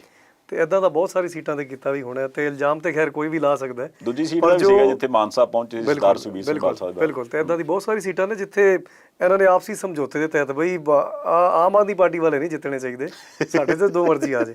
ਅੱਛਾ, ਇਹਦੀ ਮੈਂ ਇੱਕ ਰੀਸੈਂਟ ਤੁਹਾਨੂੰ ਐਗਜ਼ਾਮਪਲ ਹੋਰ ਦੱਸਦਾ। ਦਿੱਲੀ ਵਿੱਚ ਜਿਸ ਹਲਕੇ ਤੋਂ ਮੈਂ ਬਿਲੋਂਗ ਕਰਦਾ, ਇਸ ਹਲਕੇ ਵਿੱਚ ਅਕਾਲੀ ਦਲ ਬਾਦਲ ਦਾ ਜੋ ਮੌਜੂਦਾ ਮੈਂਬਰ ਹੈ ਗੁਰਦੁਆਰਾ ਕਮੇਟੀ ਦਾ, ਉਸ ਪਾਰਟੀ ਨਾਲ ਸੰਬੰਧ ਰੱਖਦਾ ਹੈ, ਅਕਾਲੀ ਦਲ ਬੀਜੇਪੀ ਨਾਲ। ਇਹਨਾਂ ਨੂੰ ਕਿਉਂਕਿ ਮੇਰੇ ਅੱਗੇ ਸਿੱਖ ਕੈਂਡੀਡੇਟ ਖੜਾ ਕਰਨਾ ਸੀ, ਅਕਾਲੀ ਦਲ ਬਾਦਲ ਦੇ ਕੈਂਡੀਡੇਟ ਨੂੰ ਕਾਂਗਰਸ ਪਾਰਟੀ ਵੱਲੋਂ ਇਲੈਕਸ਼ਨ ਲੜਵਾਇਆ ਗਿਆ ਤੇ ਜ਼ਮਾਨਤ ਜ਼ਬਤ ਹੋਣ ਤੋਂ ਬਾਅਦ ਵਾਪਸ ਫਿਰ ਅਕਾਲੀ ਦਲ ਬਾਦਲ 'ਚ। ਤੇ ਇਹ ਤੇ ਓਪਨ ਮਤਲਬ ਖੁੱਲਮ ਖੁੱਲਾ ਸਰੇਆਮ ਇਹ ਚੱਲਦਾ ਹੈ ਕਿ ਜਦੋਂ ਇਹਨੂੰ ਲੱਗਦਾ ਵੀ ਅਸੀਂ ਹਾਰਨ ਵਾਲੇ ਆ ਤੇ ਹਰ ਉਹ ਹੀਲਾ ਵਸੀਲਾ ਉਪਰਾਲਾ ਕਰਦੇ ਨੇ ਬਈ ਆਹ ਨਹੀਂ ਜਿੱਤਣੇ ਚਾਹੀਦੇ, ਅਸੀਂ ਆ ਗਏ ਤਾਂ ਚਲੋ ਇੱਕੋ ਗੱਲ ਹੈ, ਚਿਹਰੇ ਮੂਰੇ ਬਦਲ ਜਾਣਗੇ ਪਰ ਸਾਡੇ ਕਾਰੋਬਾਰ ਚੱਲਦੇ ਰਹਿਣਗੇ ਇੱਦਾਂ ਹੀ। ਅੱਛਾ, ਇਹ ਗੱਲ ਤੁਹਾਨੂੰ ਪਤਾ ਲੱਗ ਗਈ ਤੇ ਹੁਣ ਇਹਨੂੰ ਅੱਗੇ ਗਾਂਹ ਚੀਜ਼ ਨਾ ਹੋਵੇ ਉਹਦੇ ਲਈ ਕੀ ਕਰ ਰਹੇ? ਕਿਉਂਕਿ ਪਿਛਲੀ ਵਾਰ ਨਾ ਬਹੁਤਾ ਰੌਲਾ ਇਹ ਪਿਆ ਸੀ, ਕਿਉਂਕਿ ਉਸ ਇਲੈਕਸ਼ਨ ਦੇ ਵਿੱਚ ਜਿਵੇਂ ਜਿਵੇਂ ਅਸੀਂ ਨਾਲ ਦੀ ਨਾਲ ਦੇਖਦੇ ਰਹੇ, ਬੜੀਆਂ ਥਾਵਾਂ ਤੇ ਜਿਹੜੇ ਲੋਅਰ ਲੈਵਲ ਦੇ ਉੱਪਰ ਵਿਚਾਰੇ ਵਲੰਟੀਅਰ ਕੰਮ ਕਰਦੇ ਸੀ, ਉਹਨਾਂ ਨੇ ਕਿਹਾ ਵੀ ਯਾਰ ਆਹ ਬੰਦਿਆਂ ਨੂੰ ਤੁਸੀਂ ਜਾਣਦੇ ਨਹੀਂ, ਇਹ ਕਿੱਥੋਂ ਲਿਆ ਕੇ ਸਾਡੇ ਤੋਂ ਹੀ ਬਣਾ ਦਿੱਤਾ ਵੀ ਇਹ ਕੈਂਡੀਡੇਟ ਆ ਤੁਹਾਡਾ। ਇਹਨਾਂ ਚੀਜ਼ਾਂ ਨੂੰ ਹੁਣ ਤੁਸੀਂ ਵੇਖ ਕੇ ਤੇ ਹੁਣ ਗਾਂਹ 2022 'ਚ ਨਾ ਹੋਣ, ਜਾਂ ਜਿਹੜੀ ਸਕੀਮ ਮੈਂ ਤੁਹਾਨੂੰ ਹੁਣੇ ਦੱਸੀ ਹੈ ਵੀ ਜੋ ਬਾਦਲ ਦਲ ਨੇ ਲਾਉਣੀ ਹੈ, ਜੋ ਕਾਂਗਰਸ ਨੇ ਲਾਉਣੀ ਹੈ, ਹੁਣ ਤਾਂ ਚਲੋ ਬੀਜੇਪੀ ਵੀ ਤਕੜੀ ਹੋ ਕੇ ਆ ਗਈ, ਇਹ ਤੁਹਾਡੇ ਨਾਲ ਸੀਪ ਦੁਬਾਰਾ ਨਾ ਲੱਗੇ, ਇਹਦੇ ਲਈ ਕੋਈ ਸੋਚਿਆ? ਦੇਖੋ, ਮੈਂ ਤੁਹਾਨੂੰ ਜੋ ਕਨਸੈਪਟ ਦੱਸਿਆ ਦਿੱਲੀ ਵਿੱਚ, ਚਲੋ ਗਵਰਨਮੈਂਟ ਦਾ ਤੇ ਗਵਰਨੈਂਸ ਦਾ ਇੱਕ ਮਾਡਲ ਹੈ ਹੀ ਹੈ, ਪੋਲੀਟਿਕਸ ਦਾ ਵੀ ਇੱਕ ਨਵੇਂ ਕਿਸਮ ਦੀ ਰਾਜਨੀਤੀ ਹੈ ਜਿਹਦੇ 'ਚ ਲੋਕਾਂ ਦਾ ਓਪੀਨੀਅਨ ਲਿਆ ਜਾਂਦਾ ਤੇ ਲੋਕ ਬੜੇ ਸਮਝਦਾਰ ਨੇ, ਪੰਜਾਬ ਦੇ ਲੋਕ ਬਹੁਤ ਸੂਝਵਾਨ ਨੇ। ਤੇ ਜਦੋਂ ਲੋਕਾਂ ਵਿੱਚ ਜਾ ਕੇ ਚਰਚਾ ਹੋਣੀ ਨਾ ਬਈ ਇਸ ਕੈਂਡੀਡੇਟ ਦੇ ਬਾਰੇ ਤੁਹਾਡਾ ਕੀ ਵਿਚਾਰ ਹੈ, ਤੇ ਲੋਕਾਂ ਨੇ ਸਭ ਦੱਸ ਦੇਣਾ। ਉਹ ਓਪੀਨੀਅਨ ਕਦੀ ਝੂਠਾ ਫਿੱਕਾ ਨਹੀਂ ਪੈ ਸਕਦਾ। ਤੇ ਆਪਾਂ ਤੇ ਵੇਖ ਵੀ ਲਿਆ ਦਿੱਲੀ 'ਚ ਪਿਛਲੀ ਇਲੈਕਸ਼ਨ 'ਚ ਕਿ ਜਦੋਂ ਲੋਕਾਂ ਦੇ ਓਪੀਨੀਅਨ ਨਾਲ ਉਮੀਦਵਾਰ ਚੁਣਿਆ ਜਾਂਦਾ ਤੇ ਉਹਦੇ ਜਿੱਤਣ ਦੇ ਚਾਂਸਸ ਬਹੁਤ ਜ਼ਿਆਦਾ ਹੁੰਦੇ ਆ। ਚਲੋ, ਇਹ ਤਾਂ ਮੰਨਦੇ ਹੋ ਵੀ ਉਦੋਂ ਪਾਰਟੀ ਨੇ ਗਲਤੀ ਕਰ ਲਈ ਤੇ ਆਪਾਂ ਹੁਣ ਗਾਂਹ ਨਹੀਂ ਹੋਣ ਦਿਆਂਗੇ। ਮੈਂ ਬਿਲਕੁਲ ਤੁਹਾਨੂੰ ਕਹਿ ਬੈਠਾ ਜੀ, ਕਾਫੀ ਕੁਝ ਸਿੱਖਿਆ ਆਪਾਂ ਗੁਜ਼ਰੇ ਟਾਈਮ ਤੋਂ ਤੇ ਹੁਣ ਅਗਲੇ ਆਉਣ ਵਾਲੇ ਟਾਈਮ 'ਚ ਸੁਧਾਰ ਕਰਾਂਗੇ। ਅੱਛਾ, ਇਹ ਦੱਸੋ ਕਿ ਜਿਹੜੇ ਪੰਜਾਬੀਆਂ ਨੇ ਐਤਕੀ ਸਾਥ ਦਿੱਤਾ 2017 'ਚ, ਚਲੋ ਪਹਿਲੀ ਵਾਰ ਇੱਕ ਪਾਰਟੀ ਨੂੰ ਵਿਰੋਧੀ ਧਿਰ ਦੇ ਵਿੱਚ ਖੜਾ ਕੀਤਾ, 20 MLA ਜਿਤਾਏ, ਜਿਹੜੀ ਸੈਕੰਡ ਨੰਬਰ ਦੇ ਉੱਪਰ ਪੰਜਾਬ ਦੀ ਸਭ ਤੋਂ ਪੁਰਾਣੀ ਪਾਰਟੀ ਹੈ ਸ਼੍ਰੋਮਣੀ ਅਕਾਲੀ ਦਲ, ਉਹਨਾਂ ਕੋਲੇ ਵਿਚਾਰਿਆਂ ਕੋਲੇ ਇੰਨੇ ਕੁ ਬੰਦੇ ਸੀਗੇ ਵੀ ਉਹ ਹੁਣ ਉੱਥੇ ਵਿਧਾਨ ਸਭਾ 'ਚ ਵੀ ਜਾਣੋਂ ਡਰਦੇ ਆ। ਪਰ ਫਿਰ ਐਸਾ ਕੀ ਵਾਪਰ ਗਿਆ ਵੀ ਉਹਦੇ 'ਚੋਂ ਅੱਧੇ ਬੰਦੇ ਫੇਰ ਟੁੱਟ ਗਏ? ਇਹ ਇੱਦਾਂ ਕਿਉਂ ਹੁੰਦਾ ਕਿ ਆਮ ਆਦਮੀ ਪਾਰਟੀ ਪਹਿਲਾਂ ਬਣਦੀ ਹੈ, ਜਦੋਂ ਲੋਕ ਜਿਤਾਉਂਦੇ ਨੇ, ਪਹਿਲਾਂ MP ਜਿਤਾਏ, ਉਹਦੇ ਚੋਂ ਅੱਧ ਨਿਕਲ ਗਿਆ, 4 'ਚੋਂ 2 ਪਾਸੇ ਜਾ ਵੜੇ, ਹੁਣ ਜਦੋਂ 20 ਜਿਤਾਏ ਉਹਨਾਂ 'ਚੋਂ ਫੇਰ ਉਹਨੇ ਹੀ ਆਸੇ-ਪਾਸੇ ਜਾ ਵੜੇ, ਇੱਦਾਂ ਕਿਉਂ?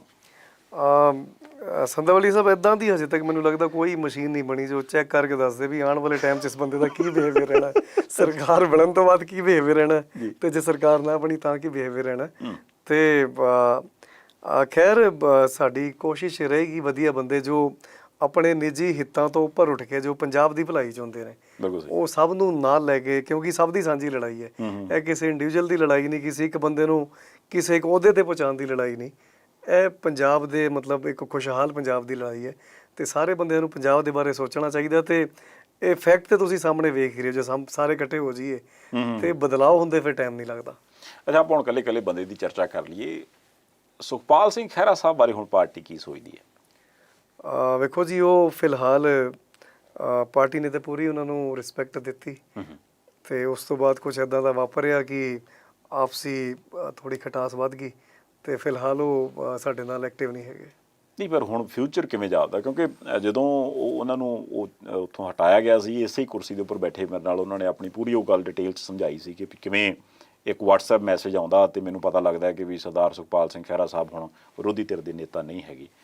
ਇਹ ਉਹ ਤਰੀਕਾ ਕਹਿੰਦੇ ਸੀ ਵੀ ਠੀਕ ਨਹੀਂ, ਤੁਸੀਂ ਮੰਨਦੇ? ਮੈਨੂੰ ਲੱਗਦਾ ਕਿ ਥੋੜ੍ਹਾ ਪੇਸ਼ੈਂਸ ਰੱਖਣੀ ਚਾਹੀਦੀ ਹੈ ਬੰਦੇ ਨੂੰ, ਤੇ ਪੇਸ਼ੈਂਸ ਰੱਖ ਕੇ ਲੰਬੇ ਟਾਈਮ ਤੱਕ ਚੱਲਣਾ ਚਾਹੀਦਾ। ਕਈ ਵਾਰੀ ਇੱਦਾਂ ਹੁੰਦਾ ਵੀ ਪਰਿਵਾਰ 'ਚ ਵੀ ਇੱਦਾਂ ਹੁੰਦਾ, ਤੁਸੀਂ ਕਿਸੇ ਕੰਪਨੀ 'ਚ ਜੋਬ ਕਰਦੇ ਹੋ ਉੱਥੇ ਵੀ ਇੱਦਾਂ ਹੁੰਦਾ। ਰਾਜਨੀਤੀ ਅਤੇ ਪਾਰਟੀ ਬਹੁਤ ਵੱਡਾ ਪਰਿਵਾਰ ਹੈ ਕਿ ਤੁਹਾਡੀ ਐਕਸਪੈਕਟੇਸ਼ਨਸ ਮੀਟ ਨਹੀਂ ਹੋ ਪਾਉਂਦੀਆਂ, ਪਰ ਬੰਦੇ ਨੂੰ ਸਬਰ ਰੱਖਣਾ ਚਾਹੀਦਾ। ਤੇ ਮੈਂ ਤਾਂ ਫਿਰ ਕਹਿ ਰਿਹਾ ਕਿ ਇਹ ਲੜਾਈ ਕਿਸੇ ਦੀ ਪਰਸਨਲ ਇੱਕ ਬੰਦੇ ਦੀ ਲੜਾਈ ਨਹੀਂ, ਪੰਜਾਬ ਦੀ ਭਲਾਈ ਵਾਸਤੇ ਇੱਕ ਲੜਾਈ ਹੈ। ਇਹਨੂੰ ਮਤਲਬ ਪੇਸ਼ੈਂਸ ਰੱਖ ਕੇ ਲੜਨਾ ਪੈਣਾ ਸਭ ਨੂੰ। ਤੇ ਫੂਲਕਾ ਸਾਹਿਬ, ਕਿਉਂਕਿ ਉਹ ਵੀ ਸਿੱਖ ਹਲਕਿਆਂ 'ਚ ਬਹੁਤ ਸਤਿਕਾਰਤ ਨਾਮ ਸੀਗਾ ਤੇ ਉਹਨਾਂ ਨੇ ਆਪਣੇ ਹਲਕੇ 'ਚ ਵੀ ਕੰਮ ਕੀਤਾ ਐਜ਼ ਏ MLA। ਹਾਲਾਂਕਿ ਉਹਨਾਂ ਨੇ ਕਿਹਾ, ਉਹ ਵੀ ਇੱਥੇ ਮੇਰੇ ਕੋਲ ਆਈ ਸੀ, ਉਹਨਾਂ ਨੇ ਕਿਹਾ ਕਿ ਵੀ ਮੈਂ ਆਪਣਾ ਜੋ ਵੀ ਇੱਕ ਸੋਸ਼ਲ ਸਰਵਿਸ ਦਾ ਕੰਮ ਉਹ ਕਰਨਾ ਚਾਹੁੰਦਾ, ਪਲੱਸ ਜੇ ਕਿਉਂਕਿ 84 ਵਾਲੇ ਕੇਸਾਂ ਦਾ ਬਹੁਤ ਬੋਝ ਹੈ ਤੇ ਮੈਂ ਉਹ ਨਿਬੇੜਨੇ ਚਾਹੁੰਦਾ। ਪਰ ਕਿਤੇ ਨਾ ਕਿਤੇ ਇੱਕ ਮਨ 'ਚ ਉਹਨਾਂ ਦੇ ਵੀ ਨਾਰਾਜ਼ਗੀ ਸੀ ਪਾਰਟੀ ਨਾਲ, ਉਹ ਕੀ ਕਾਰਨ ਰਿਹਾ? ਨਹੀਂ, ਫੁਲਕਾ ਸਾਹਿਬ ਤੇ ਵੇਖੋ ਕਿਸੇ ਤਰੀਕੇ ਵੀ ਹੁਣ ਰਾਜਨੀਤਿਕ ਤੌਰ ਤੇ ਸਰਗਰਮ ਨਹੀਂ ਹੈਗੇ, ਨਹੀਂ ਉਹ ਐਕਟਿਵ ਨਹੀਂ ਹੈਗੇ, ਪਰ ਉਦੋਂ ਜਦੋਂ ਪਾਰਟੀ ਆ ਜਾਵੇ ਸਰਕਾਰ 'ਚ ਆਪਾਂ ਵਿਰੋਧੀ ਧਿਰ 'ਚ ਬਹਿ ਗਏ, ਵਿਰੋਧੀ ਧਿਰ ਦੇ ਨੇਤਾ ਵੀ ਤੁਸੀਂ ਉਹਨਾਂ ਨੂੰ ਬਣਾਇਆ, ਫਿਰ ਉਹ ਅਚਾਨਕ ਪਿੱਛੇ ਚਲੇ ਜਾਂਦੇ, ਕੋਈ ਕੁਛ ਤਾਂ ਮਨ 'ਚ ਕੜੱਤਨ ਹੋਊਗੀ। ਨਹੀਂ, ਇਹਦਾ ਜਵਾਬ ਤੇ ਫੁਲਕਾ ਸਾਹਿਬ ਹੀ ਬਿਹਤਰ ਦੇ ਸਕਣਗੇ। ਪਰ ਫੁਲਕਾ ਸਾਹਿਬ ਦੀ ਜਿੱਥੇ ਤੱਕ ਗੱਲ ਕਰੀਏ ਤੇ ਉਹ 1984 ਕਤਲੇਆਮ ਦੇ ਜੋ ਪੀੜਤ ਨੇ ਉਹਨਾਂ ਵਾਸਤੇ ਕੰਮ ਕਰਦੇ ਰਹੇ ਨੇ, ਤੇ ਉਹਨਾਂ ਨੇ ਦੱਸ ਕੇ ਸਭ ਦੇ ਨਾਲ ਗੱਲ ਕਰਕੇ ਆਪਣਾ ਫੈਸਲਾ ਲਿਆ ਵੀ ਮੈਂ ਉੱਥੇ ਹੀ ਉਹਨਾਂ ਵਾਸਤੇ ਹੀ ਕੰਮ ਕਰਨਾ। ਤੇ ਸ਼ਾਇਦ ਪੋਲੀਟਿਕਸ ਵਿੱਚ ਉਹ ਆਏ, ਉਹਨਾਂ ਨੂੰ ਨਹੀਂ ਉਹਨਾਂ ਸੂਟੇਬਲ ਲਗਾਉਣ ਲੱਗਿਆ ਵੀ ਮੇਰਾ ਸੋਸ਼ਲ ਵਰਕ ਹੀ ਜ਼ਿਆਦਾ ਵਧੀਆ, ਤੇ ਜੇ ਉਹ ਕਿਸੇ ਹੋਰ ਪਾਰਟੀ 'ਚ ਗਏ ਹੁੰਦੇ ਫਿਰ ਆਪਾਂ ਕਹਿ ਸਕਦੇ ਸੀ, ਪਰ ਉਹ ਆਪਣੇ ਉਸੇ ਵਾਪਸ ਸੋਸ਼ਲ ਵਰਕ 'ਚ ਹੀ ਲੱਗੇ ਹੋਏ ਨੇ, ਤੇ ਉਹਨਾਂ ਦੀ ਉਹ ਗੱਲ ਨਾਲ ਆਪਾਂ ਸਹਿਮਤ ਰਹੇ। ਤੇ ਡਾਕਟਰ ਧਰਮਵੀਰ ਗਾਂਧੀ ਹੋਰਾਂ ਬਾਰੇ ਕੀ ਕਹਿੰਦੇ ਹੋ? ਮੈਂ ਫਿਰ ਬੜੀ ਚਰਚਾ ਸੀ ਵੀ ਸ਼ਾਇਦ ਉਹ ਵਾਪਸ ਆ ਜਾਣ। ਮੈਂ ਤੇ ਗੁਰਪ੍ਰੀਤ ਭਾਜੀ ਤੁਹਾਡੇ ਚੈਨਲ ਰਾਹੀਂ ਇਸ ਐਪੀਸੋਡ ਦੇ ਰਾਹੀਂ ਸਭ ਨੂੰ ਫਿਰ ਬੇਨਤੀ ਕਰਦਾ ਕਿ ਜੋ ਬੰਦਾ ਵੀ ਪੰਜਾਬ ਦੀ ਭਲਾਈ ਵਾਸਤੇ ਆਉਣਾ ਚਾਹੁੰਦਾ, ਆਪਾਂ ਸਭ ਦਾ ਖੁੱਲ੍ਹੇ ਦਿਲ ਨਾਲ ਸਵਾਗਤ ਕਰਦੇ ਹਾਂ। ਅੱਛਾ ਜੀ, ਤੇ ਸੁੱਚਾ ਸਿੰਘ ਛੋਟੇਪੁਰ ਹੋਰਾਂ ਦੀ ਗੱਲ ਵੀ ਕਰ ਲਈਏ, ਕਿਉਂਕਿ ਉਹਨਾਂ ਦੇ ਨਾਲ ਮੈਨੂੰ ਐ ਸੀ ਵੀ ਪਿਛਲੇ ਸਮੇਂ 'ਚ ਤਾਂ ਕੰਮ ਬਿਲਕੁਲ ਫਿੱਟ ਹੋ ਗਿਆ ਸੀ। ਇਹ ਵੀ ਰਿਪੋਰਟਾਂ ਆਈਆਂ ਸੀ ਵੀ ਸੰਜੇ ਸਿੰਘ ਹੋਰਾਂ ਦੀ ਡਿਊਟੀ ਵੀ ਲਾਈ ਤੁਸੀਂ ਨੇਰੇ ਸਵੇਰੇ, ਉਹ ਵੀ ਸਤਿ ਸ੍ਰੀ ਅਕਾਲ ਬੁਲਾ ਗਏ ਉਹਨਾਂ ਨੂੰ, ਪਰ ਫਿਰ ਗੱਲ ਬਣੀ ਕਿਉਂ ਨਹੀਂ? ਵੇਖੋ, ਮੈਨੂੰ ਲੱਗਦਾ ਥੋੜ੍ਹਾ ਸਾਨੂੰ ਵੇਟ ਕਰਨਾ ਚਾਹੀਦਾ। ਬਹੁਤ ਸਾਰੇ ਲੋਕ ਇੱਦਾਂ ਦੇ ਨੇ ਜਿਹੜੇ ਉਦਾਸੀ ਜਾਓ, ਹੁਣ ਫਿਰ ਵੇਟ ਹੁਣ ਕਾਹਦੀ ਕਰਨੇ, ਕੁਛ ਨਾ ਕੁਛ ਕਹਿ ਜਾਓ, ਛੇਤੀ ਆ ਰਹੇ। ਬਹੁਤ ਸਾਰੇ ਲੋਕਾਂ ਨਾਲ ਪਾਰਟੀ ਦੀ ਗੱਲਬਾਤ ਹੁੰਦੀ ਰਹਿੰਦੀ ਹੈ ਜੀ। ਮੈਨੂੰ ਲੱਗਦਾ ਸਹੀ ਸਮੇਂ ਦਾ ਸਾਨੂੰ ਇੰਤਜ਼ਾਰ ਕਰਨਾ ਚਾਹੀਦਾ ਹੈ। ਤੇ ਵੈਸੇ ਪੋਲੀਟੀਸ਼ੀਅਨ ਹੋ ਗਏ ਤੁਸੀਂ, ਭਾਵੇਂ ਸਾਲ ਥੋੜੀ ਹੋਏ ਆ। ਨਹੀਂ, ਮੈਂ ਤੇ ਆਪਣੀ ਬੜੀ ਸਪਸ਼ਟ ਤਰੀਕੇ ਨਾਲ ਗੱਲ ਦੱਸਦਾ ਸੰਧਾਵਾਲੀਆ ਸਾਹਿਬ ਕਿ ਕਈ ਵਾਰੀ ਚੀਜ਼ਾਂ ਨੂੰ ਮੈਚਿਓਰ ਹੁੰਦੇ ਟਾਈਮ ਲੱਗਦਾ ਹੈ। ਚਲੋ, ਮਤਲਬ ਉਧਰ ਗੱਲ ਚੱਲਦੀ ਹੈ। ਲਓ ਜੀ, ਛੋਟੇਪੁਰ ਸਾਹਿਬ ਦੇ ਜਿਹੜੇ ਫੈਨ ਨੇ ਉਹ ਥੋੜਾ ਜਿਹਾ ਵੇਟ ਕਰ ਲੈਣ, ਜਿੱਦਾਂ ਕਿ ਸਰਦਾਰ ਜਰਨੈਲ ਸਿੰਘ ਹੋਰਾਂ ਕਹਿਤਾ। ਅੱਛਾ, ਅੰਮ੍ਰਿਤਸਰ ਵੱਲ ਨੂੰ ਗਏ ਆ ਤਾਂ ਉਧਰ ਇੱਕ ਸਰਦਾਰ ਨਵਜੋਤ ਸਿੰਘ ਸਿੱਧੂ ਹੋਰੀ ਵੀ ਹੈਗੇ ਆ, ਉਹਨਾਂ ਨਾਲ ਕੋਈ ਮੁਲਾਕਾਤ, ਕਦੀ ਪਾਰਟੀ ਦਾ ਕੋਈ ਕਨੈਕਸ਼ਨ, ਕੋਈ ਗੱਲਬਾਤ? ਨਹੀਂ ਸੰਧਾਵਾਲੀਆ ਸਾਹਿਬ, ਮੀਡੀਆ ਵਿੱਚ ਆਪਾਂ ਜ਼ਰੂਰ ਸੁਣਦੇ ਰਹੇ ਹਾਂ ਕਿ ਸਿੱਧੂ ਸਾਹਿਬ ਦੀ ਆਮ ਆਦਮੀ ਪਾਰਟੀ ਨਾਲ ਗੱਲਬਾਤ ਹੋਈ, ਸਿੱਧੂ ਸਾਹਿਬ ਆਮ ਆਦਮੀ ਪਾਰਟੀ ਜੁਆਇਨ ਕਰ ਰਹੇ ਨੇ। ਫਿਰ ਥੋੜ੍ਹੇ ਦਿਨ ਬਾਅਦ ਸੁਣਦੇ ਆ ਵੀ ਸਿੱਧੂ ਸਾਹਿਬ ਸ਼ਾਇਦ ਬੀਜੇਪੀ ਚਲੇ ਜਾਣ, ਉਹਨਾਂ ਦੀ ਵਾਈਫ ਨੇ ਕੋਈ ਟਵੀਟ ਕਰ ਦਿੱਤਾ। ਪਰ ਹਜੇ ਤੱਕ ਨਵਜੋਤ ਸਿੰਘ ਸਿੱਧੂ ਜੀ ਵੱਲੋਂ ਕੋਈ ਮੈਂ ਉਹਨਾਂ ਦੇ ਮੂੰਹ 'ਚੋਂ ਗੱਲ ਨਹੀਂ ਸੁਣੀ ਇੱਦਾਂ ਦੀ। ਤੇ ਜਿਸ ਬੰਦੇ ਦੇ ਬਾਰੇ ਗੱਲ ਹੋ ਰਹੀ ਹੈ, ਜਦ ਤੱਕ ਉਹ ਆਪ ਨਾ ਆ ਕੇ ਕੁਝ ਕਲੈਰੀਫਾਈ ਕਰੇ ਤੇ ਕੁਝ ਕਿਹਾ ਨਹੀਂ ਜਾ ਸਕਦਾ। ਪਰ ਬਰੋਡਲੀ ਜੇ ਗੱਲ ਕਰੀਏ ਤੇ ਆਪਾਂ ਸਭ ਦਾ ਜੋ ਵੀ ਪੰਜਾਬ ਦੇ ਨਾਲ ਕਨੈਕਸ਼ਨ ਰੱਖਦਾ, ਜਿਹਦਾ ਪੰਜਾਬ 'ਚ ਲੋਕੀ ਜਿਹਨੂੰ ਪਸੰਦ ਕਰਦੇ ਨੇ ਤੇ ਜੋ ਪੰਜਾਬ ਦੀ ਸੇਵਾ ਕਰਨਾ ਚਾਹੁੰਦਾ, ਆਪਾਂ ਸਭ ਨੂੰ ਅਪੀਲ ਕਰਦੇ ਹਾਂ ਵੀ ਨਾਲ ਆਓ। ਇਹ ਬਸ ਸਿੱਧੂ ਸਾਹਿਬ ਦੀ ਮੈਨੂੰ ਯਾਦ ਆਉਂਦੀ ਗੱਲ, ਸਿੱਧੂ ਸਾਹਿਬ ਵੀ ਇੱਥੇ ਆਏ ਸੀ ਸਟੂਡੀਓ, ਇਹ ਗੱਲ ਮੈਂ ਉਦੋਂ ਵੀ ਉਹਨਾਂ ਨਾਲ ਕੀਤੀ ਸੀ। ਉਹਨਾਂ ਦਾ ਇੱਕ ਗਿਲਾ ਸੀ, ਉਹ ਕਹਿੰਦੇ ਕਿ ਵੀ ਗੱਲ ਉਦੋਂ ਨੇਪਰੇ ਚੜ੍ਹ ਚੱਲੀ ਸੀ, ਅਰਵਿੰਦ ਕੇਜਰੀਵਾਲ ਹੋਰਾਂ ਨਾਲ ਮੁਲਾਕਾਤ ਵੀ ਹੋਈ, ਪਰ ਉਦੋਂ ਸ਼ਾਇਦ ਕੇਜਰੀਵਾਲ ਸਾਹਿਬ ਖੁਦ ਮੁੱਖ ਮੰਤਰੀ ਬਣਨਾ ਚਾਹੁੰਦੇ ਸੀ ਪੰਜਾਬ 'ਚ। ਇਹ ਗੱਲ ਸਿੱਧੂ ਸਾਹਿਬ ਨੇ ਕਿ ਮੈਂ ਤੁਹਾਨੂੰ ਦੱਸਦਾ ਇਸ ਪ੍ਰੋਗਰਾਮ 'ਚ ਕਹੀ, ਅਜੇ ਵੀ ਪਈ ਹੋਣੀ YouTube ਤੇ, ਤੁਸੀਂ ਦੇਖ ਲਿਓ, ਸੁਣ ਲਿਓ। ਨਹੀਂ, ਮੈਂ ਇਸ ਗੱਲ ਨਾਲ ਇਤਫਾਕ ਨਹੀਂ ਰੱਖਦਾ। CM ਸਾਹਿਬ ਦਿੱਲੀ ਦੀ ਸਰਕਾਰ ਬਹੁਤ ਵਧੀਆ ਚਲਾ ਰਹੇ ਨੇ ਤੇ ਪੰਜਾਬ 'ਚ ਆਉਣ ਦਾ ਨਹੀਂ, ਇੱਦਾਂ ਦਾ ਕੋਈ ਉਸ ਟਾਈਮ ਵੀ ਵਿਚਾਰ ਨਹੀਂ ਸੀ। ਹਾਂ, ਕਿਸੇ ਸਪੀਚ ਵਿੱਚ ਸਾਡੇ ਕਿਸੇ ਲੀਡਰ ਨੇ ਕਹਿ ਦਿੱਤਾ ਸੀ ਕਿ ਤੁਸੀਂ ਸਮਝੋ ਕੇਜਰੀਵਾਲ ਜੀ ਦੀ ਹੀ ਸਰਕਾਰ ਬਣ ਰਹੀ ਹੈ, ਪਰ ਉਹਦਾ ਗਲਤ ਮਤਲਬ ਕੱਢ ਲਿਆ ਗਿਆ। ਨਹੀਂ, ਪਰ ਸਿਸੋਦੀਆ ਸਾਹਿਬ ਨੇ ਕਿਹਾ ਸੀ, ਕਿਸੇ ਲੀਡਰ ਨੇ ਥੋੜਾ ਕਿਹਾ ਸੀ। ਹੁਣ 2 ਨੰਬਰ ਦੇ ਲੀਡਰ ਨੇ, ਬਿਲਕੁਲ, ਪੰਜਾਬੀਆਂ ਦਾ ਸਵਾਲ ਹੋਵੇ ਕਿ ਮੁੱਖ ਮੰਤਰੀ ਕੌਣ, ਤੇ ਉਹ ਕਹਿ ਦੇਣ ਵੀ ਯਾਰ ਤੁਸੀਂ ਸਮਝ ਲਓ ਵੀ ਕੇਜਰੀਵਾਲ ਹੀ ਮੁੱਖ ਮੰਤਰੀ। ਹਾਂ, ਬਿਲਕੁਲ ਸਮਝ ਲਓ ਕਿਹਾ, ਤੇ ਉਸ ਸਮਝ ਲਓ ਨੂੰ ਬਿਲਕੁਲ ਇਸ ਤਰੀਕੇ ਨਾਲ ਚਿਪਕਾ ਦਿੱਤਾ ਗਿਆ ਵੀ ਵੇਖੋ ਇਹ ਤੇ ਹੁਣ ਪੰਜਾਬ ਦੇ ਲੋਕਾਂ ਦੀ ਫਿਰ ਭਾਵਨਾਵਾਂ ਨਾਲ ਖਿਲਵਾੜ ਕੀਤਾ ਗਿਆ। ਪਰ ਇੱਦਾਂ ਦਾ ਕੁਝ ਸੀਗਾ ਨਹੀਂ। ਪੰਜਾਬ ਵਿੱਚ ਜੋ ਵੀ CM ਬਣੇਗਾ ਉਹ ਮਤਲਬ ਸਭ ਦਾ ਸਾਂਝਾ ਹੋਏਗਾ, ਪੰਜਾਬ ਤੋਂ ਹੋਏਗਾ। ਇਹਦਾ ਮਤਲਬ ਸਿੱਧੂ ਸਾਹਿਬ ਨਾਲ ਵੀ ਅਜੇ ਕੋਈ ਗੱਲਬਾਤ ਚੱਲ ਨਹੀਂ ਰਹੀ? ਨਹੀਂ, ਇੱਦਾਂ ਦੀ ਕੋਈ। ਇਹਦਾ ਮਤਲਬ ਮੀਡੀਆ ਵੀ ਨਾ ਅੰਦਾਜ਼ੇ ਲਾਵੇ, ਲੋਕ ਵੀ ਨਾ ਲਾਉਣ? ਹਾਂ, ਪਰ ਮੀਡੀਆ ਵਾਲੇ ਤੁਹਾਨੂੰ ਵੀ ਦੱਸਦਾ ਕਿ ਪਤਾ ਨਹੀਂ ਕਿੱਥੋਂ ਖਬਰ ਆਉਂਦੀ ਹੈ ਤੇ ਜਵਾਬ ਸਾਨੂੰ ਦੇਣੇ ਪੈਂਦੇ ਆ। ਅੱਛਾ, ਆਪਾਂ ਮਾਨ ਸਾਹਿਬ ਤੇ ਆਈਏ। ਭਗਵੰਤ ਮਾਨ ਹੋਰੀ ਐਤਕੀ ਇਕਲੌਤੇ MP ਨੇ ਪਾਰਟੀ ਵੱਲੋਂ, ਜਿੰਨਾ ਕੁ ਉਹਨਾਂ ਨੇ ਕੰਮ ਆਪਣੇ ਖੇਤਰ 'ਚ ਕੀਤਾ, ਜਿੱਦਾਂ ਤੁਸੀਂ ਕਿਹਾ ਕਿ ਦਿੱਲੀ 'ਚ ਅਸੀਂ ਕੀਤਾ ਸੀ, ਲੋਕਾਂ ਨੇ ਸਾਡਾ ਸਾਥ ਦਿੱਤਾ, ਉਸ ਐਗਜ਼ਾਮਪਲ ਨੂੰ ਤੁਸੀਂ ਉਧਰ ਵੀ ਕੋਟ ਕਰਦੇ ਹੋ, ਤੇ ਜਾਂ ਉਸ ਐਗਜ਼ਾਮਪਲ ਤੁਹਾਨੂੰ ਹੌਸਲਾ ਮਿਲਦਾ ਕਿ ਯਾਰ ਵਾਕਿਆ ਜੇ ਸਾਡੇ ਇੱਕ MP ਨੇ ਕੰਮ ਕੀਤਾ ਤੇ ਲੋਕਾਂ ਨੇ ਸਾਥ ਦਿੱਤਾ? ਜੀ ਬਿਲਕੁਲ, ਕੰਮ ਤੇ ਇੱਦਾਂ ਦੀ ਚੀਜ਼ ਹੈ ਜਿਹਨੂੰ ਕਦੇ ਵੀ ਮਤਲਬ ਇੱਕ ਅਸਲ ਚਾਬੀ ਹੈ, ਜਿਹਨੂੰ ਕਦੀ ਕੋਈ ਰਿਜੈਕਟ ਨਹੀਂ ਕਰ ਸਕਦਾ। ਜੇ ਤੁਸੀਂ ਕੰਮ ਕੀਤਾ, ਜੇ ਤੁਸੀਂ ਲੋਕਾਂ ਦੇ ਦੁੱਖ ਸੁੱਖ ਵੇਲੇ ਉਹਨਾਂ ਦੇ ਨਾਲ ਜਾ ਕੇ ਖੜੇ ਹੋ, ਤੇ ਲੋਕਾਂ ਦੀ ਆਸ ਹੁੰਦੀ ਹੈ ਬਈ ਸਾਡਾ ਚੁਣਿਆ ਹੋਇਆ ਜਨ ਪ੍ਰਤੀਨਿਧੀ ਸਾਡੇ ਸਾਥ ਦਵੇ ਸਾਡਾ ਹਰ ਮੌਕੇ, ਤੇ ਉਹਦਾ ਲੋਕਾਂ ਨੇ ਸਤਿਕਾਰ ਕੀਤਾ। ਬਿਲਕੁਲ ਸਹੀ। ਉਦੋਂ ਆਸ ਸੀਗੀ ਤੁਹਾਨੂੰ ਕਿ ਵੀ ਮਾਨ ਹੋਣੀ ਜਿੱਤ ਜਾਣਗੇ? ਬਿਲਕੁਲ ਸੀਗੀ, ਉਹਨਾਂ ਦਾ ਕੰਮ ਦਿਸਦਾ ਸੀ ਤੇ ਬਿਲਕੁਲ ਜਿੱਥੇ ਤੁਸੀਂ ਕਹਿ ਸਕਦੇ ਹੋ ਵੀ 13 ਵਿੱਚੋਂ ਮਾਨ ਸਾਹਿਬ ਜਿੱਤੇ ਨੇ ਜੀ ਜੀ ਤੇ ਇੱਕ ਐਵੇਂ ਦੀ ਲਹਿਰ ਵਿੱਚ ਜਿੱਤੇ ਨੇ ਜਿੱਥੇ ਮਤਲਬ ਬਾਕੀ ਪਾਰਟੀਆਂ ਸਾਫ਼ ਹੋ ਗਈਆਂ ਤੇ ਉਹਨਾਂ ਦਾ ਕੰਮ ਉਹਨਾਂ ਦੇ ਕੰਮ ਆਇਆ। ਬਿਲਕੁਲ ਸਹੀ। ਅੱਛਾ, ਆਪਾਂ ਹੁਣ ਜਿਹੜੀ ਤੁਹਾਡੇ ਕਹਿ ਲਓ ਕਿ ਬਾਕੀ ਦੀ ਪਾਰਟੀ ਹੈ ਉਹਦੀ ਗੱਲ ਕਰੀਏ, ਇੱਕ ਗਿਲਾ ਇਤਰਾਜ਼ ਲੋਕਾਂ ਦਾ ਸ਼ਿਕਵਾ ਇਹ ਰਹਿੰਦਾ ਕਿ ਵੀ ਆਮ ਆਦਮੀ ਪਾਰਟੀ ਦਾ ਸੰਗਠਨ ਪੂਰੇ ਪੰਜਾਬ 'ਚ ਨਜ਼ਰ ਨਹੀਂ ਆਉਂਦਾ।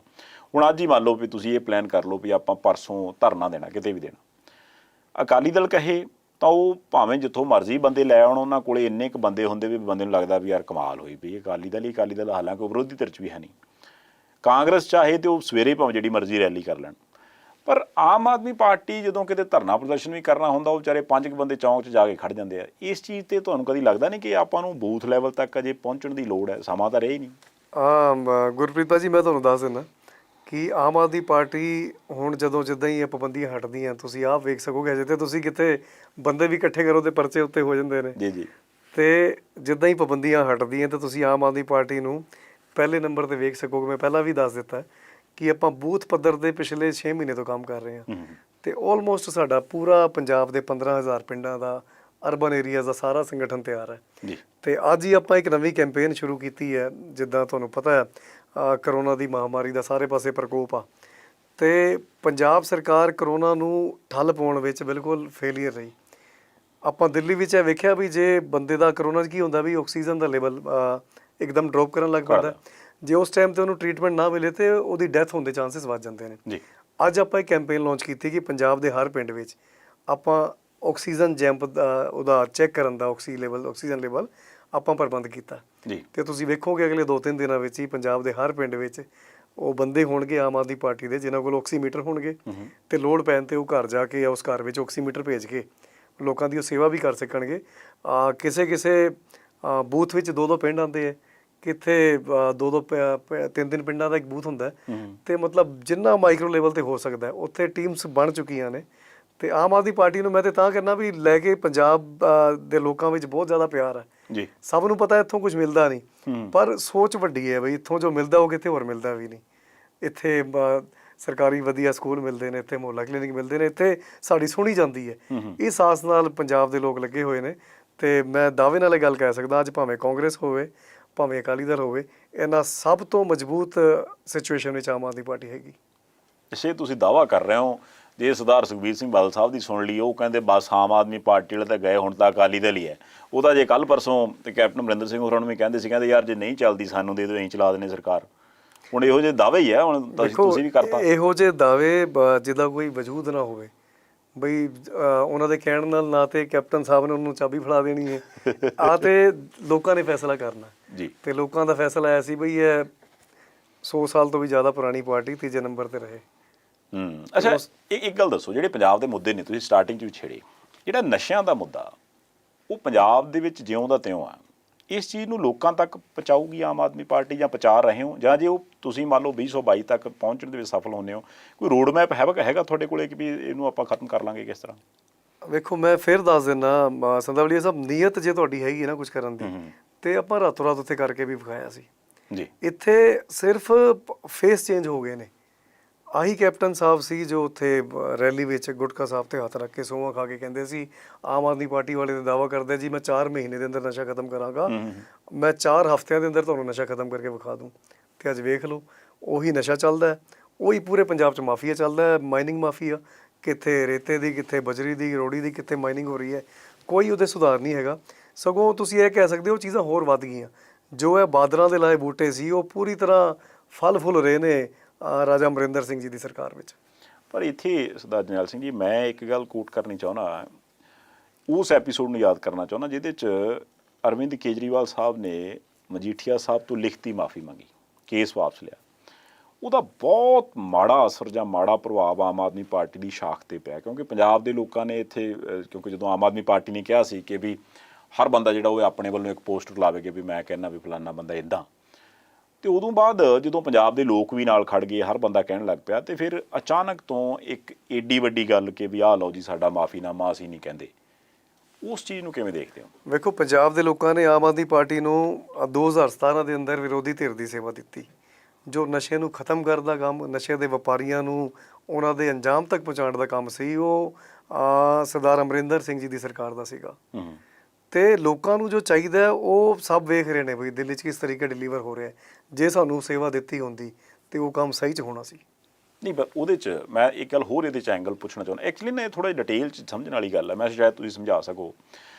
ਕੇਜਰੀਵਾਲ ਸਾਹਿਬ ਨੇ ਜੇ ਆਪਣਾ ਅਗਲਾ ਟਾਰਗੇਟ ਦਿੱਲੀ ਤੋਂ ਬਾਅਦ ਪੰਜਾਬ ਦੇਖਣਾ ਸੀ, ਤਾਂ ਫਿਰ ਪੰਜਾਬ ਜਿਹੜਾ ਹੈ ਉਹਦੇ ਵਾਲਾ ਕੇਸ ਵਾਪਸ ਲੈਣ ਦੀ ਕੀ ਲੋੜ ਸੀ? ਕੇਸ ਤਾਂ ਆਪਾਂ ਨੂੰ ਪਤਾ, ਭਾਵੇਂ 20 ਸਾਲ ਲੜੀ ਜਾਓ ਤੁਸੀਂ, ਤੇ ਲੜਦੇ ਰਹਿੰਦੇ। 2017 ਤੋਂ ਬਾਅਦ 22 ਵੀ ਤਾਂ ਆ ਹੀ ਜਾਣੀ ਸੀ। ਐਟਲੀਸਟ ਉਹ ਜਿਹੜਾ ਆਪਾਂ ਇੱਕ ਲੱਤ ਗੱਡੀ ਸੀ, ਜਿੱਦਾਂ ਪੰਜਾਬੀ 'ਚ ਆਪਾਂ ਕਹਿੰਦੇ ਨੇ ਵੀ ਫਲਾਣੇ ਨੇ ਲੱਤ ਗੱਡਤੀ, ਉਹ ਐਟਲੀਸਟ ਲੱਤ ਤਾਂ ਗੱਡੀ ਰਹਿੰਦੀ। ਪੰਜਾਬੀਆਂ ਨੂੰ ਲੱਗਦਾ ਤਾਂ ਸਹੀ ਵੀ ਯਾਰ ਹੋਰ ਕੋਈ ਕਵੇ ਨਾ ਕਵੇ, ਕੇਜਰੀਵਾਲ ਤਾਂ ਕਹਿੰਦਾ ਯਾਰ ਆਪਾਂ ਨਾਲ ਆ। ਮੈਂ ਤੇ ਫਿਰ ਕਹਿੰਦਾ ਗੁਰਪ੍ਰੀਤ ਭਾਜੀ ਕਿ ਜੋ ਨਸ਼ੇ ਦੇ ਤਸਕਰਾਂ ਨੂੰ ਉਹਨਾਂ ਦੇ ਅੰਜਾਮ ਤੱਕ ਪਹੁੰਚਾਉਣ ਦਾ ਮੌਕਾ ਸੀ, ਉਹ ਪੰਜਾਬ ਦੇ ਲੋਕਾਂ ਨੇ ਕਾਂਗਰਸ ਦੀ ਸਰਕਾਰ ਨੂੰ ਦਿੱਤਾ, ਜੋ ਕਿ ਕਰਨ 'ਚ ਵਿਫਲ ਨੇ। ਅਸੀਂ ਤੇ ਹੁਣ ਵੀ ਕਹਿੰਦੇ ਹਾਂ, ਜੇ ਤੇ ਨਹੀਂ, ਮੈਨੂੰ ਪੂਰਾ ਵਿਸ਼ਵਾਸ ਹੈ ਪੰਜਾਬ ਦੇ ਲੋਕ 2022 ਦੇ ਅੰਦਰ ਆਮ ਆਦਮੀ ਪਾਰਟੀ ਦੀ ਪੰਜਾਬ 'ਚ ਸਰਕਾਰ ਬਣਾਉਣਗੇ ਤੇ ਆਪਾਂ ਇੱਕ ਇੱਕ ਬੰਦੇ ਨੂੰ ਉਹਨਾਂ ਦੇ ਅੰਜਾਮ ਤੱਕ ਪਹੁੰਚਾ ਕੇ ਰਹਾਂਗੇ। ਨਾਲ ਦੁਬਾਰਾ ਆਪਾਂ ਮੁੱਦਾ ਕੱਢ ਲਾਂਗੇ, ਚਲੋ ਇਹ ਤਾਂ ਹੁਣ ਸਮਾਂ ਦੱਸੂਗਾ। ਦੂਸਰੀ ਚੀਜ਼ ਜਿਹੜੀ ਸੀਗੀ ਉਹ ਇਹ ਆ ਕਿ ਵੀ ਜਿਹੜੇ ਪੰਜਾਬ ਦੇ ਹੋਰ ਮਸਲੇ ਨੇ, ਜਿੱਦਾਂ ਫੋਰ ਐਗਜ਼ਾਮਪਲ ਪੰਜਾਬ ਦੀ ਆਪਾਂ ਅੱਜ ਗੱਲ ਕਰੀਏ ਤੇ ਪੰਜਾਬ ਕਰਜ਼ਈ ਹੋ ਗਿਆ, ਪੈਸੇ ਵਾਲੇ ਪਾਸਿਓਂ ਕੋਈ ਚੀਜ਼ ਲੱਭਦੀ ਨਹੀਂ। ਪਿਛਲੇ ਸਮੇਂ ਦੇ ਵਿੱਚ ਜਿਹੜੀ ਪਹਿਲੀ ਸਰਕਾਰ ਸੀ ਉਹਨੇ ਵੀ ਪ੍ਰਾਪਰਟੀਆਂ ਕੁਝ ਗਹਿਣੇ ਪਾਤੀਆਂ, ਕੁਝ ਵੇਚਤੀਆਂ। ਹੋਣ ਵਾਲਾ ਕੰਮ ਜਿਹੜਾ ਉਹ ਵੀ ਲਗਭਗ ਇਸੇ ਤਰ੍ਹਾਂ ਹੀ ਚੱਲੀ ਜਾਂਦਾ, ਕਦੀ ਕੋਈ ਥਰਮਲ ਪਲਾਂਟ ਵੇਚ ਲਿਆ, ਕਦੀ ਕੋਈ ਹੋਰ ਵੇਚ ਲਿਆ, ਜੇ ਪਤਾ ਨਹੀਂ 2022 ਤੱਕ ਕੀ ਕੁਝ ਵਿਕਦਾ ਹੈ। ਫਿਰ ਰਹੀ ਗੱਲ GST ਦੀ, ਉਹ ਕਿਉਂਕਿ ਸਾਰਾ ਕੁਝ ਕੇਂਦਰ ਸਰਕਾਰ ਦੇ ਅੰਡਰ ਹੈ। ਇਹ ਜਿਹੜਾ ਕੇਸ ਹੈ, ਤੁਸੀਂ ਨਸ਼ੇ ਵਾਲੀ ਗੱਲ ਕਰਦੇ ਹੋ, ਇਹ ਵੀ ਅਜੇ ਕੁਝ ਦਿਨ ਪਹਿਲਾਂ ਜਾਖੜ ਸਾਹਿਬ ਆਏ ਸੀ ਇੱਥੇ, ਉਹ ਵੀ ਇਸ਼ਾਰਾ ਕਰਕੇ ਗਏ ਸੀ ਵੀ ਕੇਂਦਰ ਸਰਕਾਰ ਦੇ ਹੱਥ 'ਚ ਬਹੁਤ ਕੁਝ ਹੈ। ED ਉਹਦੇ ਹੱਥ 'ਚ ਹੈ, CBI ਉਹਦੇ ਹੱਥ 'ਚ ਹੈ, ਗਰਾਂਟਾਂ ਦੇਣੀਆਂ ਉਹਦੇ ਹੱਥ 'ਚ ਹੈ। ਉਹਨਾਂ ਨੂੰ ਪਤਾ ਵੀ ਅਸੀਂ ਕਿਹੜੀ ਸਰਕਾਰ ਨੂੰ ਕਿਵੇਂ ਬਾਂਹ ਮਰੋੜਨੀ ਹੈ, ਕਿਵੇਂ ਤੋਰਨਾ। ਇਹਦਾ ਐਕਸਪੀਰੀਅੰਸ ਕੇਜਰੀਵਾਲ ਸਾਹਿਬ ਨੇ ਆਪਣੀ ਪਿਛਲੀ ਟਰਮ 'ਚ ਕਰ ਲਿਆ ਸੀ, ਜਦੋਂ ਉਪ ਰਾਜਪਾਲ ਸਾਹਿਬ ਦੇ ਘਰ ਜਾ ਕੇ ਸੋਫੇ 'ਤੇ ਵੀ ਸੌਣਾ ਪਿਆ ਸੀ, ਉਹਨਾਂ ਨੂੰ ਧਰਨੇ ਲਾਉਣੇ ਪਏ ਸੀ। ਉਸ ਸਾਰੇ ਕੁਛ ਨੂੰ ਦੇਖਦੇ ਹਾਂ ਤੇ ਪੰਜਾਬ ਨੂੰ ਦੇਖਦੇ ਹਾਂ, ਤਿਆਰੀ ਕਿਵੇਂ ਦੀ ਹੈ? ਗੁਰਪ੍ਰੀਤ ਭਾਜੀ, ਮੈਂ ਤੁਹਾਨੂੰ ਇੱਕ ਫਿਰ ਤੋਂ ਦੱਸ ਦਿੰਦਾ ਬਈ, ਪਿਛਲੇ 5 ਸਾਲ ਦੀ ਤੁਸੀਂ ਗੱਲ ਕੀਤੀ, 30,000 ਕਰੋੜ ਤੋਂ ਦਿੱਲੀ ਸਰਕਾਰ ਦਾ ਬਜਟ ਸ਼ੁਰੂ ਹੋਇਆ ਤੇ 60,000 ਕਰੋੜ ਤੇ ਪਹੁੰਚ ਗਿਆ ਜੀ। ਉਹ ਕਿੱਦਾਂ ਪਹੁੰਚ ਗਿਆ ਕਿ ਜਿਹੜਾ 2 ਨੰਬਰ ਦਾ ਪੈਸਾ ਹੁੰਦਾ ਉਹਨੂੰ ਸਰਕਾਰ ਨੇ ਲੀਗਲ ਵੇ ਨਾਲ ਲੋਕਾਂ ਨੂੰ ਦਿਆ, ਸਾਰੀ ਚੋਰੀਆਂ ਬੰਦ ਕੀਤੀਆਂ। ਕਿਸੇ ਵਪਾਰੀ ਤੇ ਸੇਲ ਟੈਕਸ ਦਾ ਛਾਪਾ ਨਹੀਂ ਪੈਣ ਦਿੱਤਾ, ਲੋਕਾਂ ਨੇ ਖੁਸ਼ੀ ਨਾਲ ਟੈਕਸ ਦਿੱਤਾ ਜੀ। ਜੇ ਇਸ ਤਰੀਕੇ ਦੀ ਪੋਲਿਸੀ, ਇੰਡਸਟਰੀ ਨੂੰ, ਬਿਜ਼ਨਸ ਨੂੰ ਰਿਵਾਈਵ ਕਰਨ ਵਾਲੀ ਪੋਲਿਸੀਜ਼ ਪੰਜਾਬ 'ਚ ਵੀ ਆਉਣ, ਤੇ ਪੰਜਾਬ 'ਚ ਤੇ ਦਿੱਲੀ ਨਾਲੋਂ ਜ਼ਿਆਦਾ ਪਾਵਰਫੁਲ ਹੈ ਸਰਕਾਰ। ਇਹ ਤੇ ਕੰਪਲੀਟ ਸਟੇਟ ਹੈ, ਇੱਥੇ ਪੁਲਿਸ ਤੋਂ ਲੈ ਕੇ ਹੋਰ ਏਜੰਸੀਜ਼ ਤੱਕ ਸਰਕਾਰ ਕੋਲ ਹੈਗੀਆਂ ਨੇ। ਤੇ ਜੇ ਅੱਜ ਜੋ ਸ਼ਰਾਬ ਵਿਕਦੀ ਹੈ 2 ਨੰਬਰ ਦੀ, ਉਹ ਸਾਰੀ 1 ਨੰਬਰ 'ਚ ਵਿਕਣਾ ਸ਼ੁਰੂ ਹੋ ਜੇ। ਆ ਜੋ ਮਾਈਨਿੰਗ ਦਾ ਮਾਫੀਆ ਦਿਨ ਰਾਤ ਕਰੋੜਾਂ ਰੁਪਈਆ ਲੀਡਰਸ ਦੇ ਘਰ ਭਰੀ ਜਾਂਦਾ, ਉਹ ਮਾਈਨਿੰਗ ਦਾ ਪੈਸਾ 1 ਨੰਬਰ 'ਚ ਆਉਣਾ ਸ਼ੁਰੂ ਹੋ ਜੇ, ਤੇ ਮੈਨੂੰ ਲੱਗਦਾ ਪੰਜਾਬ ਦਾ ਜੋ ਰੈਵਨਿਊ ਦਾ ਇਨਪੁਟ ਹੈ ਉਹ ਕਾਫੀ ਵੱਧ ਜੇ। ਇਸ ਤਰੀਕੇ ਦੀ ਬੇਹਿਸਾਬ ਪਾਲਿਸੀਆਂ ਜੋ ਸਰਕਾਰ ਦੇ ਹੱਥ 'ਚ ਨੇ, ਜੇ ਆਪਣਾ ਕੋਈ ਨਿੱਜੀ ਸਵਾਰਥ ਨਾ ਹੋਵੇ ਤੇ ਉਹਨਾਂ 'ਤੇ ਕੰਮ ਕਰਕੇ ਤੇ ਪੰਜਾਬ ਦਾ ਜੋ ਘਾਟਾ ਉਹਦੀ ਭਰਪਾਈ ਕੀਤੀ ਜਾ ਸਕਦੀ ਹੈ।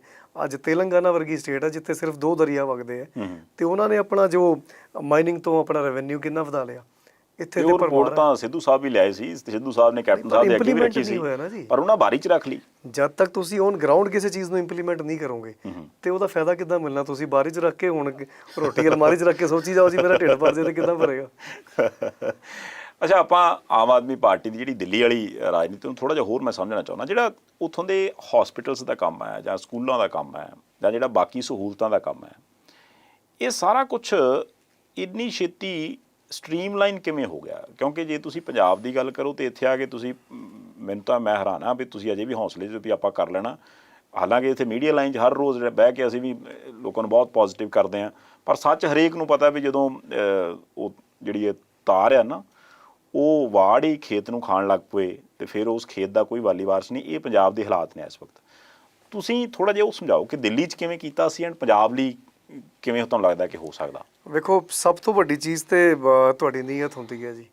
ਸਰਕਾਰ ਕੋਲ ਬੜੇ ਸਾਰੇ ਕਾਬਲ ਲੋਕ ਹੁੰਦੇ ਨੇ ਜਿਨ੍ਹਾਂ ਨੂੰ ਐਕਸਪੀਰੀਅੰਸ ਹੁੰਦਾ, ਜੋ ਤੁਹਾਨੂੰ ਸਲਾਹ ਦਿੰਦੇ ਨੇ ਬਈ ਇੱਕ ਤੇ ਸਲਾਹ ਦੇ ਨਾਲ ਡਿਵੈਲਪਮੈਂਟ ਹੋਣੀ ਹੈ, ਤੇ ਫਿਰ ਬੰਦਾ ਵੇਖਦਾ ਰਿਹਾ ਇਹਦੇ ਨਾਲ ਡਿਵੈਲਪਮੈਂਟ ਤੇ ਹੋ ਰਹੀ ਹੈ, ਮੇਰਾ ਕੁਝ ਨਹੀਂ ਬਣ ਰਿਹਾ, ਫਿਰ ਉਹਦੇ 'ਚ ਫੇਰ ਬਦਲ ਕਰਦੇ ਨੇ। ਮੈਂ ਮਿਸਾਲ ਦਿੰਦਾ ਤੁਹਾਨੂੰ, ਦਿੱਲੀ ਵਿੱਚ ਦੇਸ਼ ਆਜ਼ਾਦ ਹੋਣ ਤੋਂ ਬਾਅਦ ਹੁਣ ਤੱਕ, ਆਪਾਂ 2019 ਦੀ ਗੱਲ ਕਰ ਰਹੇ ਹਾਂ, ਸਾਰੇ ਸਕੂਲਾਂ ਦੇ ਮਿਲਾ ਕੇ ਇੰਨੇ ਕਮਰੇ ਨਹੀਂ ਬਣੇ ਸੀ ਜਿੰਨੇ ਪਿਛਲੇ 5 ਸਾਲਾਂ ਦੇ ਅੰਦਰ ਸਕੂਲ ਤੇ ਉਹਨਾਂ ਦੇ ਕਮਰੇ ਬਣੇ ਨੇ। ਤੇ ਆਹ ਤੇ ਤੁਸੀਂ ਡਿਸਾਈਡ ਕਰਨਾ, ਜਦੋਂ ਪਬਲਿਕ ਨੇ ਤੁਹਾਨੂੰ ਇੱਦਾਂ ਦੀ ਕੁਰਸੀ ਤੇ ਬਿਠਾਇਆ ਕਿ ਤੁਸੀਂ ਪਬਲਿਕ ਦੇ ਹਿੱਤ ਦੇ ਫੈਸਲੇ ਲੈਣੇ, ਆਪਣੇ ਹਿੱਤ ਦੇ ਫੈਸਲੇ ਲੈਣੇ। ਅੱਜ ਦਿੱਲੀ ਦੇ ਹਸਪੀਟਲ ਦੀ ਤੁਸੀਂ ਗੱਲ ਕਰ ਲਓ, ਮੁਹੱਲਾ ਕਲੀਨਿਕ ਇੱਕ ਇੱਦਾਂ ਦੀ ਚੀਜ਼ ਹੈ ਜੋ ਮਤਲਬ ਜਿਹਨੂੰ ਵੇਖ ਕੇ ਪਬਲਿਕ ਤਾਂ ਖੁਸ਼ ਹੁੰਦੀ ਹੈ, ਜੋ ਇਲਾਜ ਕਰਾਉਣ ਉੱਥੇ ਜਾਂਦਾ ਵੇਖਦਾ ਵੀ ਪ੍ਰਾਈਵੇਟ ਹਸਪੀਟਲ ਨਾਲੋਂ ਵਧੀਆ ਸੈਟਅਪ ਲੱਗਾ, ਦਵਾਈਆਂ ਫਰੀ, ਡਾਕਟਰ ਫਸਟ ਕਲਾਸ, ਉਹੀ ਡਾਕਟਰ ਜੋ ਪ੍ਰਾਈਵੇਟ ਕਲੀਨਿਕਸ ਹੁੰਦੇ ਹੈ, ਕਈ ਵਾਰ ਤੇ ਉਹੀ ਡਾਕਟਰ ਉੱਥੇ ਪ੍ਰੈਕਟਿਸ ਕਰਦੇ ਨੇ ਆ ਕੇ, ਇੱਥੇ ਫ੍ਰੀ ਨੇ, ਉੱਥੇ ਪੈਸੇ ਲੈਂਦੇ ਨੇ, ਟੈਸਟ ਸਾਰੇ ਫ੍ਰੀ, ਤੇ ਕੋਈ ਭੀੜ ਭਾੜ ਨਹੀਂ, ਆਰਾਮ ਨਾਲ ਜਾਓ, ਆਪਣੀ ਦਵਾਈਆਂ ਲਓ। ਵਰਲਡ ਦੀ ਵੱਡੀ ਵੱਡੀ ਡਿਵੈਲਪ ਕੰਟਰੀਆਂ ਦੇ ਡੈਲੀਗੇਸ਼ਨ ਆ ਕੇ ਵਿਜ਼ਿਟ ਕਰਦੇ ਆ ਤੇ ਦੱਸਦੇ ਆ ਵੀ ਜਿੰਨੀ ਡਿਵੈਲਪਿੰਗ ਕੰਟਰੀਜ਼ ਨੇ ਉਹਨਾਂ ਨੂੰ ਇਸ ਤੋਂ ਸਿੱਖਣ ਦੀ ਲੋੜ ਹੈ। ਤੇ ਪਬਲਿਕ ਨੂੰ ਤੇ ਆਹੀ ਸਭ ਚਾਹੀਦਾ। ਤੇ ਇਹਦੇ ਸਾਡਾ ਕੋਈ ਇਦਾਂ ਦਾ ਐਕਸਪੀਰੀਅੰਸ ਵੀ ਨਹੀਂ ਸੀ ਬਈ ਆਪਾਂ ਕਿਤੇ 50 ਸਾਲ ਚਲਾ ਕੇ ਸਰਕਾਰ ਆਏ ਹੋਈਏ, ਪਹਿਲੀ ਵਾਰ ਸਾਰੇ ਨਵੇਂ ਬੰਦੇ ਸੀ। ਪਰ ਜਦੋਂ ਤੁਹਾਨੂੰ ਡਿਸੀਜਨ ਲੈਣ ਦੀ ਪਾਵਰ ਹੁੰਦੀ ਹੈ ਤਾਂ ਤੁਸੀਂ ਡਿਸਾਈਡ ਕਰਨਾ ਹੁੰਦਾ ਵੀ ਡਿਸੀਜਨ ਪਬਲਿਕ ਦੇ ਫੇਵਰ 'ਚ ਲੈਣਾ। ਹੁਣ ਜਿਹੜੇ ਬੰਦੇ ਲੱਖਾਂ ਕਰੋੜਾਂ ਰੁਪਏ, ਕਈ ਕਰੋੜ ਰੁਪਏ ਖਰਚ ਕੇ ਇਲੈਕਸ਼ਨ ਲੜੇ ਹੁੰਦੇ ਨੇ, ਉਹਨਾਂ ਦਾ ਤਾਂ ਉਹਨਾਂ ਵਾਸਤੇ ਤਾਂ ਧੰਦਾ ਹੈਗਾ। ਉਹਨਾਂ ਨੇ ਇਹ ਕਹਿਣਾ ਵੀ 10 ਲੱਖ ਲਾ ਕੇ ਮੈਂ MLA ਬਣਿਆ, ਹੁਣ ਮੈਂ 5 ਸਾਲਾਂ 'ਚ ਇਹਨੂੰ 500 ਕਰੋੜ ਕਿੱਦਾਂ ਬਣਾਵਾਂ। ਪਰ ਦਿੱਲੀ ਤੋਂ ਜੋ ਰਾਜਨੀਤੀ ਦੀ ਸ਼ੁਰੂਆਤ ਹੋਈ ਹੈ, ਇੱਕ ਵਿਸ਼ਵਾਸ ਹੈ, ਲੋਕਾਂ ਦਾ ਵਿਸ਼ਵਾਸ ਹੈ ਹਾਂ ਵੀ ਆਪਾਂ ਇਹਨੂੰ ਚੁਣਿਆ, ਸਾਡੇ ਵਾਸਤੇ ਕੰਮ ਕਰੂਗਾ। ਉਹ ਚੀਜ਼ ਹੁਣ ਵੱਧਦੀ ਜਾ ਰਹੀ ਹੈ, ਚੱਲਦੀ ਜਾ ਰਹੀ ਹੈ। ਉਹਦੀ ਜੋ ਇੱਕ ਖੁਸ਼ਬੂ ਹੈ ਉਹ ਸਾਰੇ ਪਾਸੇ ਫੈਲਦੀ ਜਾ ਰਹੀ ਹੈ। ਤੇ ਜੋ ਸੱਚ ਸਾਹਮਣੇ ਦਿਸਦਾ ਹੋਵੇ ਉਹਨੂੰ ਤੁਸੀਂ ਨਕਾਰ ਵੀ ਨਹੀਂ ਸਕਦੇ। ਹੁਣ ਕੋਈ ਦਿੱਲੀ ਜਾਂਦਾ, ਮੁਹੱਲਾ ਕਲੀਨਿਕ ਵੀ ਵੇਖ ਸਕਦਾ, ਉਹ ਸਰਕਾਰੀ ਸਕੂਲ ਵੀ ਵੇਖ ਸਕਦਾ, ਉਹ ਗਲੀ ਗਲੀ 'ਚ ਲੱਗੇ CCTV ਕੈਮਰੇ ਵੀ ਵੇਖ ਸਕਦਾ, ਉਹ ਵਾਈਫਾਈ ਦੇ ਸੈਟਅਪ ਵੀ ਵੇਖ ਸਕਦਾ, ਉਹ ਦਿੱਲੀ ਦਾ ਜੋ ਇਨਫਰਾਸਟਰਕਚਰ ਡਿਵੈਲਪ ਹੋਇਆ ਪਿਛਲੇ 5 ਸਾਲਾਂ ਦੇ ਅੰਦਰ ਉਹਨੂੰ ਵੀ ਵੇਖ ਸਕਦਾ। ਅੱਛਾ, ਇਹ ਦੱਸੋ, ਕਰੋਨੇ ਵਾਲਾ ਕੰਮ ਹੀ ਦਿੱਲੀ 'ਚ ਪਿਛਲੇ ਦਿਨੀ ਵਾਹਵਾ ਚੱਲਿਆ ਸੀ। ਪਹਿਲਾਂ ਤਾਂ ਇਹ ਕਿਹਾ ਗਿਆ ਕਿ ਵੀ ਕੇਜਰੀਵਾਲ ਨੇ ਮਾਰ ਦੇਣਾ, ਇਹਨੇ ਕੀਤਾ ਕੱਖ ਨਹੀਂ। ਫਿਰ ਵਿਰੋਧੀ ਕਹਿਣ ਲੱਗ ਪਏ ਕਿ ਕੇਜਰੀਵਾਲ ਦਾ ਮਾਡਲ ਜਿਹੜਾ ਬਹੁਤ ਵਧੀਆ, ਆਪਾਂ ਉਹ ਅਪਣਾ ਲਈਏ। ਪਹਿਲਾਂ ਤਾਂ ਇਹ ਸਮਝਾਓ ਕਿ ਉਹ ਮਾਡਲ ਕੀ ਸੀ ਤੇ ਕੀਤਾ ਕੀ ਗਿਆ ਜਿਹਦੇ ਨਾਲ ਦਿੱਲੀ ਪਹਿਲਾਂ ਤਾਂ ਬਹੁਤ ਸ਼ੂਟ ਅਪ ਹੋਇਆ, ਉਸ ਤੋਂ ਬਾਅਦ ਕੰਟਰੋਲ ਕਰ ਲਿਆ ਗਿਆ। ਗੁਰਪ੍ਰੀਤ ਜੀ, ਬਿਲਕੁਲ ਸ਼ੁਰੂਆਤੀ ਦਿਨਾਂ ਵਿੱਚ ਦਿੱਲੀ ਵਿੱਚ ਇੰਟਰਨੈਸ਼ਨਲ ਏਅਰਪੋਰਟ ਹੋਣ ਕਰਕੇ ਤੇ ਇੱਕ ਬਹੁਤ ਸੰਘਣੀ ਆਬਾਦੀ ਵਾਲਾ ਸਟੇਟ ਹੋਣ ਕਰਕੇ ਬਹੁਤ ਜ਼ਿਆਦਾ ਰਿਸਕ ਸੀ ਕੇਸਿਸ ਵਧਣ ਦਾ, ਤੇ ਵਧੇ ਵੀ। ਤੁਹਾਡੇ ਚੈਨਲ ਤੇ ਆਪ ਮੈਂ ਦੇਖਦਾ ਬਈ ਰੋਜ਼ ਸ਼ਾਮ ਨੂੰ ਤੁਸੀਂ ਆંકੜੇ ਦੱਸਦੇ ਹੋ ਹਰ ਸਟੇਟ ਦੇ, ਤੇ ਉਹ ਸੁਭਾਵਿਕ ਸੀਗਾ ਵੀ ਕਿ ਸਾਰਾ ਜਿਹਨੇ ਵੀ ਨਾਰਥ ਇੰਡੀਆ 'ਚ ਆਉਣਾ ਤੇ ਪਹਿਲਾਂ ਦਿੱਲੀ 'ਚ ਹੀ ਆਉਣਾ, ਤੇ ਉਹਨਾਂ ਦੇ ਕਰਕੇ ਇੱਕਦਮ ਸਪਰੈਡ ਵੀ ਹੋਇਆ। ਪਰ ਅਰਵਿੰਦ ਕੇਜਰੀਵਾਲ ਜੀ ਨੇ, ਉਹਨਾਂ ਦੇ ਮਾਰਗਦਰਸ਼ਨ ਵਿੱਚ ਸਾਰੀ ਦਿੱਲੀ ਸਰਕਾਰ ਨੇ, ਸਾਰੇ ਅਫਸਰਾਂ ਨੇ, ਸਾਰੇ ਡਿਪਾਰਟਮੈਂਟਸ ਨੇ, MLAs ਨੇ, ਸਮਾਜਿਕ ਧਾਰਮਿਕ ਸੰਸਥਾਵਾਂ, ਸਭ ਦੀ ਮਦਦ ਦੇ ਨਾਲ ਉਹਨੂੰ ਕੰਟਰੋਲ ਕਰਨ ਵੱਲ ਸਾਰੇ ਰਲ ਕੇ ਵਧੇ। ਇੱਕ ਮਤਲਬ ਸਭ ਤੋਂ ਪਹਿਲਾਂ ਤਾਂ ਮੈਨੂੰ ਲੱਗਦਾ ਟੈਸਟਿੰਗ ਵੱਲ ਖਾਸ ਧਿਆਨ ਦਿੱਤਾ ਗਿਆ, ਜੋ ਕਿ ਇੱਥੇ ਹਜੇ ਤੱਕ ਨਹੀਂ ਦਿੱਤਾ ਜਾ ਰਿਹਾ। ਹੁਣ ਵੀ ਦਿੱਲੀ ਨਾਲੋਂ ਲਗਭਗ ਹੁਣ ਤੱਕ ਦੇ ਮਿਲਾ ਲਈਏ ਤਾਂ ਇੱਥੇ 10 ਲੱਖ ਦੇ ਆਲੇ ਦੁਆਲੇ ਟੈਸਟ ਹੋਏ ਨੇ, ਜਦਕਿ ਦਿੱਲੀ 'ਚ ਇਸ ਤੋਂ ਕਾਫੀ ਜ਼ਿਆਦਾ ਹੋ ਗਏ ਨੇ। ਜੋ ਟੈਸਟ ਆਪਾਂ ਪਰ ਮਿਲੀਅਨ ਦੀ ਗੱਲ ਕਰਦੇ ਹਾਂ, ਦਿੱਲੀ ਹੁਣ ਵੀ ਪੰਜਾਬ ਨਾਲੋਂ 3 ਗੁਣਾ 'ਤੇ ਹੈ। ਤੇ ਇਹ ਸਾਰੀ ਸਰਕਾਰ ਦੀ ਡਿਊਟੀਜ਼ ਬਣਦੀਆਂ ਨੇ। ਔਨ ਗਰਾਊਂਡ ਉਤਰ ਕੇ ਕੇਜਰੀਵਾਲ ਸਾਹਿਬ ਨੇ, ਪੂਰੀ ਕੈਬਨਿਟ ਮਿਨਿਸਟਰਸ ਨੇ, ਹੈਲਥ ਮਿਨਿਸਟਰ ਨੇ, ਡਿਪਟੀ CM ਸਾਹਿਬ ਨੇ ਇੱਕ ਚੀਜ਼ ਦਾ ਜਾਇਜ਼ਾ ਲਿਆ। ਜੇ ਕੋਈ ਬੰਦਾ ਪਹਿਲਾਂ ਤਾਂ ਟੈਸਟਿੰਗ ਵੱਧ ਤੋਂ ਵੱਧ ਕੀਤੀ, ਟੈਸਟਿੰਗ ਕਰਕੇ ਬੰਦੇ ਨੂੰ ਟਰੇਸ ਜੇ ਕਰ ਲਿਆ ਤੇ ਉਹਨੂੰ ਪ੍ਰੋਪਰ ਟ੍ਰੀਟਮੈਂਟ ਦਿੱਤਾ। ਹੋਮ ਆਈਸੋਲੇਸ਼ਨ ਵਾਲਾ ਮਾਡਲ ਬਹੁਤ ਕਾਮਯਾਬ ਰਿਹਾ ਕਿ ਲੋਕਾਂ ਨੂੰ ਘਰ 'ਚ ਹੀ ਰੱਖਿਆ ਜਾਵੇ। ਇੱਥੇ ਮੈਂ ਵੇਖਦਾ ਲੋਕਾਂ ਨੇ, ਮੈਂ ਕੱਲ੍ਹ ਹੀ ਵੀਡੀਓ ਵੇਖਦਾ ਸੀ ਵੀ ਜਿਹੜੇ ਹੈਲਥ ਵਰਕਰਸ ਨੇ ਗੌਰਮੈਂਟ ਦੇ, ਉਹਨਾਂ ਨੂੰ ਪਿੰਡਾਂ ਵਿੱਚ ਵੜਨਾ ਉਹਨਾਂ ਦਾ ਬੈਨ ਕਰ ਦਿੱਤਾ। ਉਹ ਸਾਨੂੰ ਡਰ ਹੈ ਐਕਚੁਅਲੀ ਨਾ ਜੀ, ਸਾਡੀ ਕੱਢ ਲੈਣੀ ਕਿਸੇ ਨੇ ਕਿਡਨੀ, ਅਸੀਂ ਤਾਂ ਨਹੀਂ ਜਾਣ ਦਿੰਦੇ। ਤੁਸੀਂ ਦਿੱਲੀ 'ਚ ਨਹੀਂ ਕੱਢਦੇ ਕਿਡਨੀ? ਇੱਥੇ ਸਰੇਆਮ ਇਲਜ਼ਾਮ ਲੱਗਦੇ ਨੇ, ਮੈਂ ਤੇ ਆਪ ਵੇਖਦਾ ਬਈ ਬੜੀ ਹੈਰਾਨੀ ਹੁੰਦੀ ਹੈ ਇਹਨਾਂ ਗੱਲਾਂ ਦੀ। ਪਰ ਦਿੱਲੀ 'ਚ ਲੋਕਾਂ ਨੇ, ਸਰਕਾਰ ਨੇ ਕਿਹਾ ਜੇ ਤੁਹਾਡੇ ਕੋਲ, ਕਿਉਂਕਿ ਕਈ ਥਾਵਾਂ ਤੇ ਛੋਟੇ ਘਰ ਨੇ, ਘਰ 'ਚ ਇੱਦਾਂ ਦਾ ਪ੍ਰਬੰਧ ਨਹੀਂ ਬਈ 1-2 ਕਮਰੇ ਨੇ, ਉਹਦੇ 'ਚ 4-6 ਬੰਦੇ ਰਹਿੰਦੇ ਨੇ, ਤੇ ਆਈਸੋਲੇਸ਼ਨ ਦਾ ਪ੍ਰੋਪਰ ਪ੍ਰਬੰਧ ਨਹੀਂ, ਤੇ ਸਰਕਾਰ ਨੇ ਵਰਲਡ ਕਲਾਸ ਆਈਸੋਲੇਸ਼ਨ ਸੈਂਟਰ ਬਣਾਏ।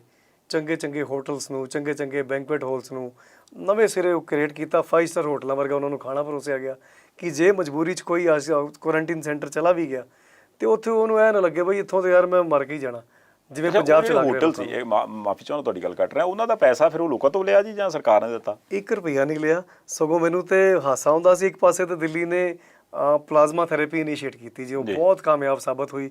ਅੱਜ ਅਮਰੀਕਾ ਵਰਗੀ ਕੰਟਰੀ ਉਹਨੂੰ ਐਪਰੀਸ਼ੀਏਟ ਕਰਦੀ, ਉਹਨੂੰ ਅਮਰੀਕਾ ਵਿੱਚ ਵੀ ਪਲਾਜ਼ਮਾ ਥੈਰੇਪੀ ਕਰਨੀ ਸ਼ੁਰੂ ਕੀਤੀ। ਇਹ ਆਪਾਂ ਆਪਣੀ ਇੱਕ ਜਿੱਤ ਮੰਨਦੇ ਆ ਵੀ ਠੀਕ ਹੈ, ਆਪਾਂ ਜਿਹੜੀ ਚੀਜ਼ ਸ਼ੁਰੂਆਤ ਕੀਤੀ ਉਹਨੂੰ ਪੂਰੀ ਦੁਨੀਆ ਦੇ ਅੰਦਰ ਐਕਸੈਪਟੈਂਸ ਮਿਲਦੀ ਹੈ।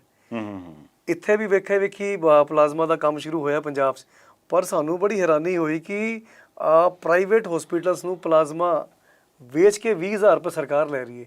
ਲੋਕਾਂ ਤੋਂ ਫ੍ਰੀ ਲੈਂਦੀ ਹੈ ਪੰਜਾਬ ਸਰਕਾਰ, ਪਲਾਜ਼ਮਾ ਦਿਓ ਅਪੀਲ ਕਰਦੀ ਹੈ, ਤੇ ਉਹਨਾਂ ਦਾ ਪਲਾਜ਼ਮਾ ਕੱਢ ਕੇ 20,000 ਰੁਪਏ ਦਾ ਲੋਕਾਂ ਨੂੰ ਵੇਚ ਰਹੀ ਹੈ। ਤੇ ਆਪਾਂ ਸ਼ੋਰ ਰੌਲਾ ਪਾਇਆ ਉਸ ਗੱਲ ਤੇ ਦੂਜੇ ਦਿਨ ਭਾਵੇਂ ਸਰਕਾਰ ਨੇ ਫੈਸਲਾ ਵਾਪਸ ਲੈ ਲਿਆ। ਪਰ ਇਹ ਗੱਲਾਂ ਬੜੀ ਹੈਰਾਨੀ ਵਾਲੀਆਂ ਨੇ ਕਿ ਤੁਹਾਡਾ ਸੈਂਸ ਕੀ ਹੈ, ਤੁਸੀਂ ਕੀ ਸੋਚਦੇ ਹੋ, ਬੰਦਾ ਕਿਸ ਭਾਵਨਾ ਨਾਲ ਜਾ ਕੇ ਆਪਣਾ ਖੂਨ ਡੋਨੇਟ ਕਰਦਾ ਯਾਰ ਕਿਸੇ ਦੀ ਜਾਨ ਬਚ ਜੇ, ਤੇ ਤੁਸੀਂ ਉਹਨੂੰ ਵੇਚਦੇ, ਉਹਦਾ ਵੀ ਮੁੱਲ ਲੈਂਦੇ ਹੋ। ਮਤਲਬ ਰੈਵਨਿਊ ਦਾ ਤੁਹਾਡਾ ਇਹ ਸੋਰਸ ਰਹਿ ਗਿਆ। ਮੈਂ ਤੁਹਾਨੂੰ ਹੋਰ ਦੱਸਦਾ, ਮੈਂ ਤੁਹਾਨੂੰ ਹੋਟਲ ਵਾਲੀ ਗੱਲ ਤਾਂ ਪੁੱਛੀ ਸੀ ਕਿਉਂਕਿ ਪੰਜਾਬ ਦੇ ਵਿੱਚ ਨਾ ਜੀ ਬਹੁਤ ਸਾਰੇ NRIs ਨੇ, ਤੁਹਾਨੂੰ ਪਤਾ। ਤੇ ਜਦੋਂ ਇਹ ਪਿਛਲੇ ਸਮੇਂ ਦੇ ਵਿੱਚ ਸਾਰਾ ਕੁਝ ਬੰਦ ਹੋਇਆ ਸੀ, ਕੁਝ ਲੋਕਾਂ ਨੇ ਬਾਹਰੋਂ ਆਉਣਾ ਸੀ, ਜਿਹੜੀ ਕਿ ਇੰਡੀਅਨ ਗਵਰਨਮੈਂਟ ਦੀ ਇੱਕ ਸਕੀਮ ਸੀਗੀ ਕਿ ਜਿਹਦੇ ਤਹਿਤ ਜੇ ਕੋਈ ਬਾਹਰ ਫਸ ਗਿਆ ਤੇ ਉਹ ਆ ਜਾਵੇ, ਤਾਂ ਉਹਨਾਂ ਨੂੰ ਇੱਥੇ ਕੁਆਰੰਟੀਨ ਕਰਨ ਦੇ ਲਈ ਜੇ ਕਿਸੇ ਨੇ ਹੋਟਲ 'ਚ ਰਹਿਣਾ ਤਾਂ ਰਹਿ ਸਕਦਾ ਸੀ, ਪਰ ਉਹਦਾ ਬਿੱਲ ਬੰਦੇ ਨੂੰ ਦੇਣਾ ਪੈਂਦਾ ਸੀ। ਮੈਂ ਤਾਂ ਕਿਹਾ ਵੀ ਸ਼ਾਇਦ ਕੇਜਰੀਵਾਲ ਸਾਹਿਬ ਨੇ ਪੈਸੇ ਕਮਾਏ ਹੋਣ। ਕਦੀ ਇਦਾਂ ਦੀ ਆਪਦਾ ਹੁੰਦੀ ਹੈ ਤੇ ਸਰਕਾਰ ਦੀ ਜ਼ਿੰਮੇਵਾਰੀ ਬਣਦੀ ਹੈ ਕਿ ਆਪਣੇ ਲੋਕਾਂ ਦਾ ਧਿਆਨ ਰੱਖੇ, ਆਪਣੇ ਲੋਕਾਂ ਨੂੰ ਵੱਧ ਤੋਂ ਵੱਧ ਸਹੂਲਤਾਂ ਦੇਵੇ। ਤੇ ਇਸ ਪੂਰੇ ਕੋਵਿਡ ਦਾ ਜੋ ਮਹਾਮਾਰੀ ਦਾ ਜੋ ਦੌਰ ਚੱਲ ਰਿਹਾ, ਮੈਨੂੰ ਖੁਸ਼ੀ ਹੈ ਕਿ ਦੇਸ਼ ਦੇ ਪ੍ਰਧਾਨ ਮੰਤਰੀ ਦੂਸਰੀ ਪਾਰਟੀ ਦੇ ਹੋਣ ਦੇ ਬਾਵਜੂਦ ਇਹ ਕਹਿੰਦੇ ਨੇ ਕਿ ਜੇ ਕਿਸੇ ਨੇ ਸਿੱਖਣਾ ਤਾਂ ਦਿੱਲੀ ਗਵਰਨਮੈਂਟ ਦੇ ਮਾਡਲ ਤੋਂ ਸਿੱਖੋ। ਅੱਛਾ, ਇੱਕ ਗੱਲ ਦੱਸੋ, ਐਤਕੀ ਥੋੜ੍ਹਾ ਜਿਹਾ ਕੇਜਰੀਵਾਲ ਸਾਹਿਬ ਤੇ ਮੋਦੀ ਸਾਹਿਬ ਦਾ ਪਿਆਰ ਵਾਹਵਾ ਨਜ਼ਰ ਆਉਣ ਲੱਗ ਪਿਆ। ਇਹ ਇੱਦਾਂ ਤਾਂ ਨਹੀਂ ਕਿ ਵੀ ਪਿਛਲੀ ਵਾਰਾਂ ਜ਼ਿਆਦੀਆਂ ਲੱਤਾਂ ਇੱਕ ਦੂਜੇ ਨਾਲ ਫਸਾ ਲਈਆਂ ਸੀ ਤੇ ਤਾਂ ਕਰਕੇ ਨੁਕਸਾਨ ਹੋਇਆ, ਤੇ ਐਤਕੀ ਕੇਜਰੀਵਾਲ ਸਾਹਿਬ ਨੂੰ ਲੱਗਿਆ ਵੀ ਯਾਰ ਜੇ ਆਪਾਂ ਚੱਲਣਾ ਤੇ ਫਿਰ ਆਪਾਂ ਕੇਂਦਰ ਦੇ ਨਾਲ ਆਡਾ ਨਹੀਂ ਲਾਉਣਾ। ਨਹੀਂ, ਲੱਤਾਂ ਤੇ ਹੁਣ ਵੀ ਫਸਦੀਆਂ ਰਹਿੰਦੀਆਂ। ਮੈਂ ਫਿਰ ਦੱਸਦਾ ਤੁਹਾਨੂੰ, ਇਹ ਕਰੋਨਾ ਦੇ ਦੌਰਾਨ ਇੱਕ ਦਿਨ LG ਆਰਡਰ ਤੋਂ ਆਫਿਸ ਤੋਂ ਆਰਡਰ ਆ ਜਾਂਦਾ ਜੀ ਕਿ ਬਈ ਆਪਾਂ ਦਿੱਲੀ ਵਿੱਚ ਹੋਮ ਆਈਸੋਲੇਸ਼ਨ ਬੰਦ ਕਰਨ ਲੱਗੇ ਹਾਂ ਜੀ। ਬੜੀ ਹੈਰਾਨੀ ਵਾਲਾ ਕੰਮ ਸੀ ਬਈ, ਜਿਸ ਹੋਮ ਆਈਸੋਲੇਸ਼ਨ ਵਿੱਚ 85% ਨਾਲੋਂ ਜ਼ਿਆਦਾ ਪੇਸ਼ੈਂਟ ਰਿਕਵਰ ਕਰ ਰਹੇ ਨੇ ਘਰਾਂ 'ਚ ਰਹਿ ਕੇ, ਉਹਨੂੰ ਕਿੱਦਾਂ ਬੰਦ ਕਰ ਦੋਗੇ? ਪੂਰੀ ਦਿੱਲੀ 'ਚ ਅਫਰਾ ਤਫਰੀ ਮਚ ਗਈ ਤੇ ਕਨਫਰੰਟ੍ਰੇਸ਼ਨ ਹੋਇਆ। CM ਸਾਹਿਬ ਲੜੇ ਦਿੱਲੀ ਵਾਲਿਆਂ ਦੇ ਹੱਕ ਵਾਸਤੇ ਤੇ ਆਰਡਰ LG ਆਫਿਸ ਨੂੰ ਵਾਪਸ ਲੈਣਾ ਪਿਆ। ਸਭ ਨੂੰ ਪਤਾ ਜੀ LG ਆਫਿਸ ਦੀ ਚਾਬੀ ਕਿੱਥੇ ਹੈ। ਤੇ ਕਨਫਰੰਟ੍ਰੇਸ਼ਨ ਤੇ ਹੁਣ ਵੀ ਹੁੰਦੇ ਨੇ, ਪਰ ਪਬਲਿਕ ਦੇ, ਦਿੱਲੀ ਦੇ ਲੋਕਾਂ ਦੇ ਜਿੱਥੇ ਹੱਕ ਵਾਸਤੇ ਲੜਨਾ ਪੈਂਦਾ ਲੜਦੇ ਆ। ਅੱਛਾ, ਇੱਕ ਗੱਲ ਦੱਸੋ ਕਿ ਵੀ ਖਜ਼ਾਨਾ ਕਿੱਦਾਂ ਭਰਦੇ ਹੋ ਤੁਸੀਂ? ਸਾਡੇ ਪੰਜਾਬ ਵਾਲਿਆਂ ਦਾ ਬੜਾ ਔਖਾ, ਤੇ ਤੁਸੀਂ ਜਿਹੜੀ ਗੱਲ ਮੈਂ ਚਾਹੁੰਦਾ ਨਹੀਂ ਸੀ ਸਾਡੀ ਛੇੜੋ ਵੀ ਯਾਰ ਅਸੀਂ ਹੁਣ ਪਲਾਜ਼ਮਾ ਵੇਚ ਵਿਚਾਰੇ ਆਪਣਾ ਟਾਈਮ ਪਾਸ ਕਰਨ ਰਹੇ ਆ, ਤੇ ਤੁਸੀਂ ਕਹਿੰਦੇ ਪੰਜਾਬ ਤੇ ਰਾਜ ਕਰਨਾ, ਕਿੱਦਾਂ ਕਰੋਗੇ? ਵੇਖੋ ਜੀ, ਸਿਆਣੇ ਕਹਿ ਗਏ ਨੇ ਜੀ, ਨੀਤਾਂ ਨੂੰ ਮੁਰਾਦਾਂ ਨੇ। ਤੇ ਜੇ ਤੁਸੀਂ ਇਮਾਨਦਾਰੀ ਨਾਲ ਕੰਮ ਕਰੋ ਤੇ ਆਪਣੇ ਆਪ ਲੋਕੀ, ਮੈਂ ਐਜ਼ ਏ ਬਿਜ਼ਨਸਮੈਨ, ਦਿੱਲੀ ਦੇ ਇੱਕ ਬਿਜ਼ਨਸਮੈਨ ਦੇ ਤੌਰ ਤੇ ਦੱਸਦਾ ਜੀ ਕਿ ਆਏ ਦਿਨ ਕੋਈ ਸੇਲ ਟੈਕਸ ਵਾਲਾ, ਕਦੀ ਕਿਹੜੇ ਡਿਪਾਰਟਮੈਂਟ ਦਾ ਬੰਦਾ ਜਾ ਕੇ ਵਪਾਰੀ ਕੋਲ ਬਹਿ ਜਾਂਦਾ ਸੀ। ਬਹਿ ਗਿਆ ਤੇ ਹੁਣ ਕਿਤੇ ਨਾ ਕਿਤੇ ਉਹਨੇ ਕਸਰ ਕੋਈ ਕਮੀ ਕੱਢ ਲੈਣੀ ਹੈ ਤੇ ਉੱਥੋਂ ਕੁਝ ਲੈ ਕੇ ਹੀ ਜਾਣਾ। ਸਰਕਾਰ ਬਣਦੇ ਨਾਲ ਸਾਡੇ ਮਨੀਸ਼ ਸਿਸੋਦੀਆ ਜੀ, ਡਿਪਟੀ CM ਸਾਹਿਬ ਦਾ ਬਿਆਨ ਆ ਗਿਆ ਕਿ ਅੱਜ ਤੋਂ ਬਾਅਦ ਉਹ ਜੋ ਰੇਡ ਰਾਜ ਚੱਲਦਾ ਸੀ ਨਾ ਵੀ ਜਿੱਥੇ ਮਰਜ਼ੀ ਜਾ ਕੇ ਬਹਿ ਜਾਓ, ਬਿਲਕੁਲ ਬੰਦ ਹੈ। ਜਦ ਤੱਕ ਕੋਈ ਹਾਈ ਲੈਵਲ ਤੇ ਕਿਸੇ ਦੀ ਕੰਪਲੇਂਟ ਨਹੀਂ ਹੁੰਦੀ, ਕੋਈ ਨਹੀਂ ਜਾਏਗਾ। ਲੋਕਾਂ ਦਾ ਸਰਕਾਰ ਦੇ ਉੱਤੇ ਭਰੋਸਾ ਵਧਿਆ, ਲੋਕਾਂ ਨੇ ਟੈਕਸ ਦੇਣੇ ਸ਼ੁਰੂ ਕੀਤੇ। ਇੱਦਾਂ ਦੀ ਸਕੀਮਾਂ ਵੀ ਕੱਢੀਆਂ ਗਈਆਂ ਵੀ ਤੁਹਾਡਾ ਬਿੱਲ ਤੁਸੀਂ ਇੱਕ ਐਪ ਡਿਵੈਲਪ ਕੀਤੀ ਗਈ, ਉਹਦੇ ਤੇ ਪਾ ਦਿਓ ਤੇ ਹਰ ਜਿਹੜੇ ਸੋਰਸ ਸੀਗੇ ਰੈਵਨਿਊ ਦੇ, ਉਹ ਸਾਰਿਆਂ ਵਿੱਚ ਵਾਧਾ ਹੋਇਆ। ਭਾਵੇਂ GST ਸੀ, ਉਸ ਟਾਈਮ ਤੇ ਵੈਟ ਹੁੰਦਾ ਸੀ, ਤੇ ਭਾਵੇਂ GST ਹੈ, ਭਾਵੇਂ ਐਕਸਾਈਜ਼ ਹੈ, ਭਾਵੇਂ ਰੈਵਨਿਊ ਹੈ, ਹਰ ਪਾਸਿਓਂ ਜਦੋਂ ਲੋਕਾਂ ਨੂੰ ਐਤਬਾਰ ਹੋ ਜਾਂਦਾ ਕਿ ਬਈ ਸਾਡੇ ਟੈਕਸ ਦਾ ਪੈਸਾ ਸਾਨੂੰ ਵਾਪਸ ਮਿਲ ਰਿਹਾ, ਤੇ ਉਹ ਅੰਡੇ ਮੁਰਗੇ ਵਾਲੀ ਕਹਾਵਤ ਹੈ ਜੀ। ਲੋਕਾਂ ਨੇ ਖੁੱਲ੍ਹ ਕੇ ਟੈਕਸ ਦੇਣਾ ਸ਼ੁਰੂ ਕੀਤਾ ਤੇ ਉਹਦਾ ਲਾਭ ਵੀ ਲੋਕਾਂ ਨੂੰ ਮਿਲਦਾ ਦਿਸਣਾ ਸ਼ੁਰੂ ਹੋ ਗਿਆ। ਮਤਲਬ ਆਪਾਂ ਇੱਕ ਲਾਈਨ 'ਚ ਇਹ ਕਹਿ ਸਕਦੇ ਹਾਂ ਕਿ ਜਿਹੜਾ ਖਾਸ ਕਰਕੇ ਇੰਡੀਆ ਦੇ ਲੋਕਾਂ ਦੇ ਵਿੱਚ ਇਹ ਪਰਸੈਪਸ਼ਨ ਹੈ ਕਿ ਯਾਰ ਜੇ ਟੈਕਸ ਦੇਤਾ ਤੇ ਉਹ ਵਾਪਸ ਨਹੀਂ ਆਉਣਾ। ਤੁਸੀਂ ਇਹ ਪਰਸੈਪਸ਼ਨ ਨੂੰ ਤੋੜਿਆ ਕਿ ਜੇ ਤੁਸੀਂ ਟੈਕਸ ਦਿੰਦੇ ਹੋ ਤੇ ਸਹੂਲਤ ਦਿਆਂਗੇ। ਬਿਲਕੁਲ, ਅੱਜ ਦਿੱਲੀ ਦੇ ਲੋਕ ਖੁਸ਼ੀ ਨਾਲ ਟੈਕਸ ਦਿੰਦੇ ਆ ਤੇ ਟੈਕਸ ਹਰ ਬੰਦਾ ਦਿੰਦਾ ਹੈ।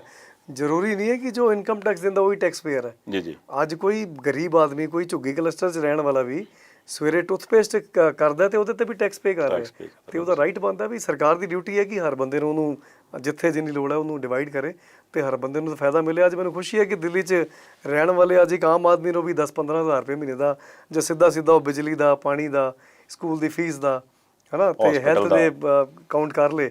ਉਸ ਤੋਂ ਬਾਅਦ ਕੈਮਰੇ ਲਵਾਉਂਦੀਆਂ ਸੀ, RWA ਕਲੋਨੀ ਵਾਲੇ ਇਕੱਠੇ ਹੋ ਕੇ ਕੈਮਰੇ ਲਵਾਉਂਦੇ ਸੀ।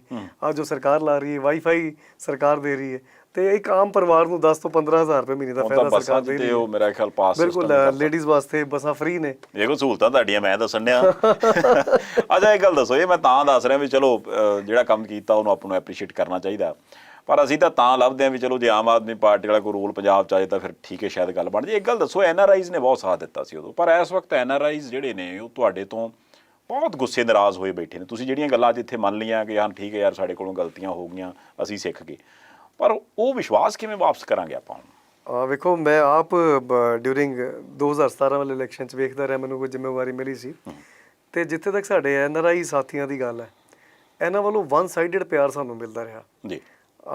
ਇਹਨਾਂ ਨੇ ਕਦੀ ਬਈ ਉੱਥੇ ਬਹਿ ਗਈ, ਕਿਸੇ ਨੇ ਕਾਲਿੰਗ ਕੈਂਪੇਨ ਕੀਤੀ, ਕਿਸੇ ਨੇ ਡੋਨੇਸ਼ਨ ਰਾਹੀਂ ਸਾਨੂੰ ਮਦਦ ਕੀਤੀ, ਤੇ ਇੱਥੇ ਤੱਕ ਜਹਾਜ਼ਾਂ ਦੇ ਜਹਾਜ਼ ਭਰ ਕੇ ਇੱਥੇ ਆਏ, ਉਹਨਾਂ ਨੇ ਗਲੀ ਗਲੀ ਕੈਂਪੇਨ ਕੀਤੀ। ਬਈ ਕਾਸ ਸੀ, ਉਹਨਾਂ ਨੇ ਇੱਕ ਡਿਫਰੈਂਸ ਵੇਖਿਆ ਬਈ ਦਿੱਲੀ 'ਚ ਜਿਸ ਤਰੀਕੇ ਕੰਮ ਹੁੰਦਾ ਉਹਨਾਂ ਦੇ ਮੁਲਕਾਂ 'ਚ ਉਸ ਤਰੀਕੇ ਕੰਮ ਹੁੰਦਾ, ਦਿੱਲੀ ਉਸ ਮਾਡਲ ਨੂੰ ਕਾਪੀ ਕਰ ਰਿਹਾ, ਤੇ ਬਹੁਤ ਉਹਨਾਂ ਵੱਲੋਂ ਪਿਆਰ ਸਪੋਰਟ ਮਿਲੀ।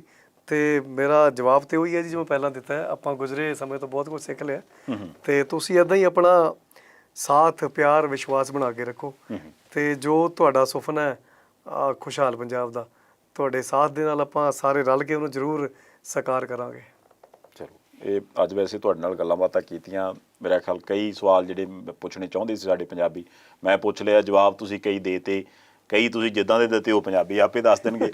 ਜਾਂਦੇ ਜਾਂਦੇ ਕੋਈ ਸਾਡੇ ਇਸ ਚੈਨਲ ਦੇ ਮਾਧਿਅਮ ਰਾਹੀਂ ਕੁਝ ਕਹਿਣਾ ਚਾਹੋ ਤਾਂ ਜ਼ਰੂਰ। ਹਾਂ ਜ਼ਰੂਰ ਜੀ, ਮੈਂ ਕਹਿਣਾ ਚਾਹੁੰਦਾ ਕਿ ਦਿੱਲੀ ਤੋਂ ਇੱਕ ਨਵੇਂ ਕਿਸਮ ਦੀ ਰਾਜਨੀਤੀ ਦੀ ਸ਼ੁਰੂਆਤ ਹੋਈ ਹੈ। ਉਹਦੇ ਅਸਰ ਤੁਸੀਂ ਵੇਖ ਲਏ ਨੇ, ਉਹਦੇ ਨਤੀਜੇ ਤੁਸੀਂ ਵੇਖ ਲਏ ਨੇ। ਇਹ ਉਹ ਰਾਜਨੀਤੀ ਹੈ ਜਿਹਦੇ ਨਾਲ ਲੋਕ ਪੱਖੀ ਰਾਜਨੀਤੀ ਹੈ, ਵੀ ਲੋਕਾਂ ਦੇ ਹੱਕ ਦੀ, ਲੋਕਾਂ ਦੇ ਹਿੱਤ ਦੀ ਗੱਲ ਹੁੰਦੀ ਹੈ। ਤੇ ਅੱਜ ਸਾਡੇ ਪੰਜਾਬ ਨੂੰ ਬਚਾਉਣ ਵਾਸਤੇ ਇਸੇ ਕਿਸਮ ਦੀ ਰਾਜਨੀਤੀ ਦੀ ਲੋੜ ਹੈ। ਮੈਂ ਤਾਂ ਕਹਿੰਦਾ ਹਰ ਸੂਬੇ 'ਚ ਇੱਦਾਂ ਦੀ ਰਾਜਨੀਤੀ ਹੋਣੀ ਚਾਹੀਦੀ ਹੈ ਜੋ ਲੋਕਾਂ ਵਾਸਤੇ ਕੰਮ ਕਰੇ। ਤੇ ਉਹ ਜੋ ਪੈਸੇ ਤੋਂ ਸੱਤਾ, ਸੱਤਾ ਤੋਂ ਪੈਸੇ ਵਾਲਾ ਕਲਚਰ ਸੀ, ਉਹ ਖਤਮ ਕਰ ਰਹੇ ਹਾਂ। ਤੁਹਾਡਾ ਇੱਦਾਂ ਹੀ ਸਾਥ ਮਿਲਦਾ ਰਹੇਗਾ ਤੇ ਆਪਾਂ ਜ਼ਰੂਰ ਉਸ ਮਕਸਦ ਨੂੰ ਹਾਸਲ ਕਰ ਸਕਾਂਗੇ। ਤੇ ਸਾਰੇ ਇੱਦਾਂ ਹੀ ਆਪਣਾ ਸਾਥ, ਪਿਆਰ, ਐਤਬਾਰ ਬਣਾ ਕੇ ਰੱਖੋ। ਤੇ ਬਹੁਤ ਬਹੁਤ ਧੰਨਵਾਦ। ਬਹੁਤ ਸ਼ੁਕਰੀਆ ਸਰਦਾਰ ਜਰਨੈਲ ਸਿੰਘ ਜੀ, ਤੁਸੀਂ ਸਮਾਂ ਕੱਢਿਆ, ਤੁਹਾਨੂੰ ਧੰਨਵਾਦ। ਬਹੁਤ ਬਹੁਤ ਧੰਨਵਾਦ ਸੰਧਵਾੜੀ ਸਾਹਿਬ। ਤੇ ਇਸ ਦੇ ਨਾਲ ਹੀ ਇਸ ਪ੍ਰੋਗਰਾਮ ਨੂੰ ਆਪਾਂ ਇੱਥੇ ਸਮਾਪਤ ਕਰਦੇ ਹਾਂ ਜੀ। ਆਸ ਕਰਦਾ ਹਾਂ ਕਿ ਜਿੰਨੀਆਂ ਕੁ ਗੱਲਾਂ ਤੁਹਾਡੇ ਜ਼ਿਹਨ ਸੀਗੀਆਂ, ਉਹ ਸਵਾਲ ਮੈਂ ਆਪਣੇ ਵੱਲੋਂ ਪੁੱਛਣ ਦੀ ਕੋਸ਼ਿਸ਼ ਕੀਤੀ ਹੈ। ਜੇ ਕੋਈ ਰਹਿ ਗਿਆ ਤੇ ਕੋਈ ਗੱਲ ਨਹੀਂ, ਫਿਰ ਆਪਾਂ ਤਕਲੀਫ ਦੇ ਲਵਾਂਗੇ ਇਹਨਾਂ ਨੂੰ। ਬਾਕੀ ਆਪਣੀ ਫੀਡਬੈਕ ਦਿੰਦੇ ਰਹਿਣਾ, ਗੱਲਾਂ ਜਿਹੜੀਆਂ ਚੰਗੀਆਂ ਲੱਗਣ ਅੱਗੇ ਸ਼ੇਅਰ ਜ਼ਰੂਰ ਕਰਨਾ। ਪ੍ਰਾਈਮ ਏਸ਼ੀਆ TV ਦੇ ਨਾਲ ਬਣੇ ਰਹਿਣਾ, ਦੇਖਦੇ ਰਹਿਣਾ ਪ੍ਰਾਈਮ ਏਸ਼ੀਆ TV, ਤੁਹਾਡਾ ਆਪਣਾ, ਤੁਹਾਡੇ ਲਈ।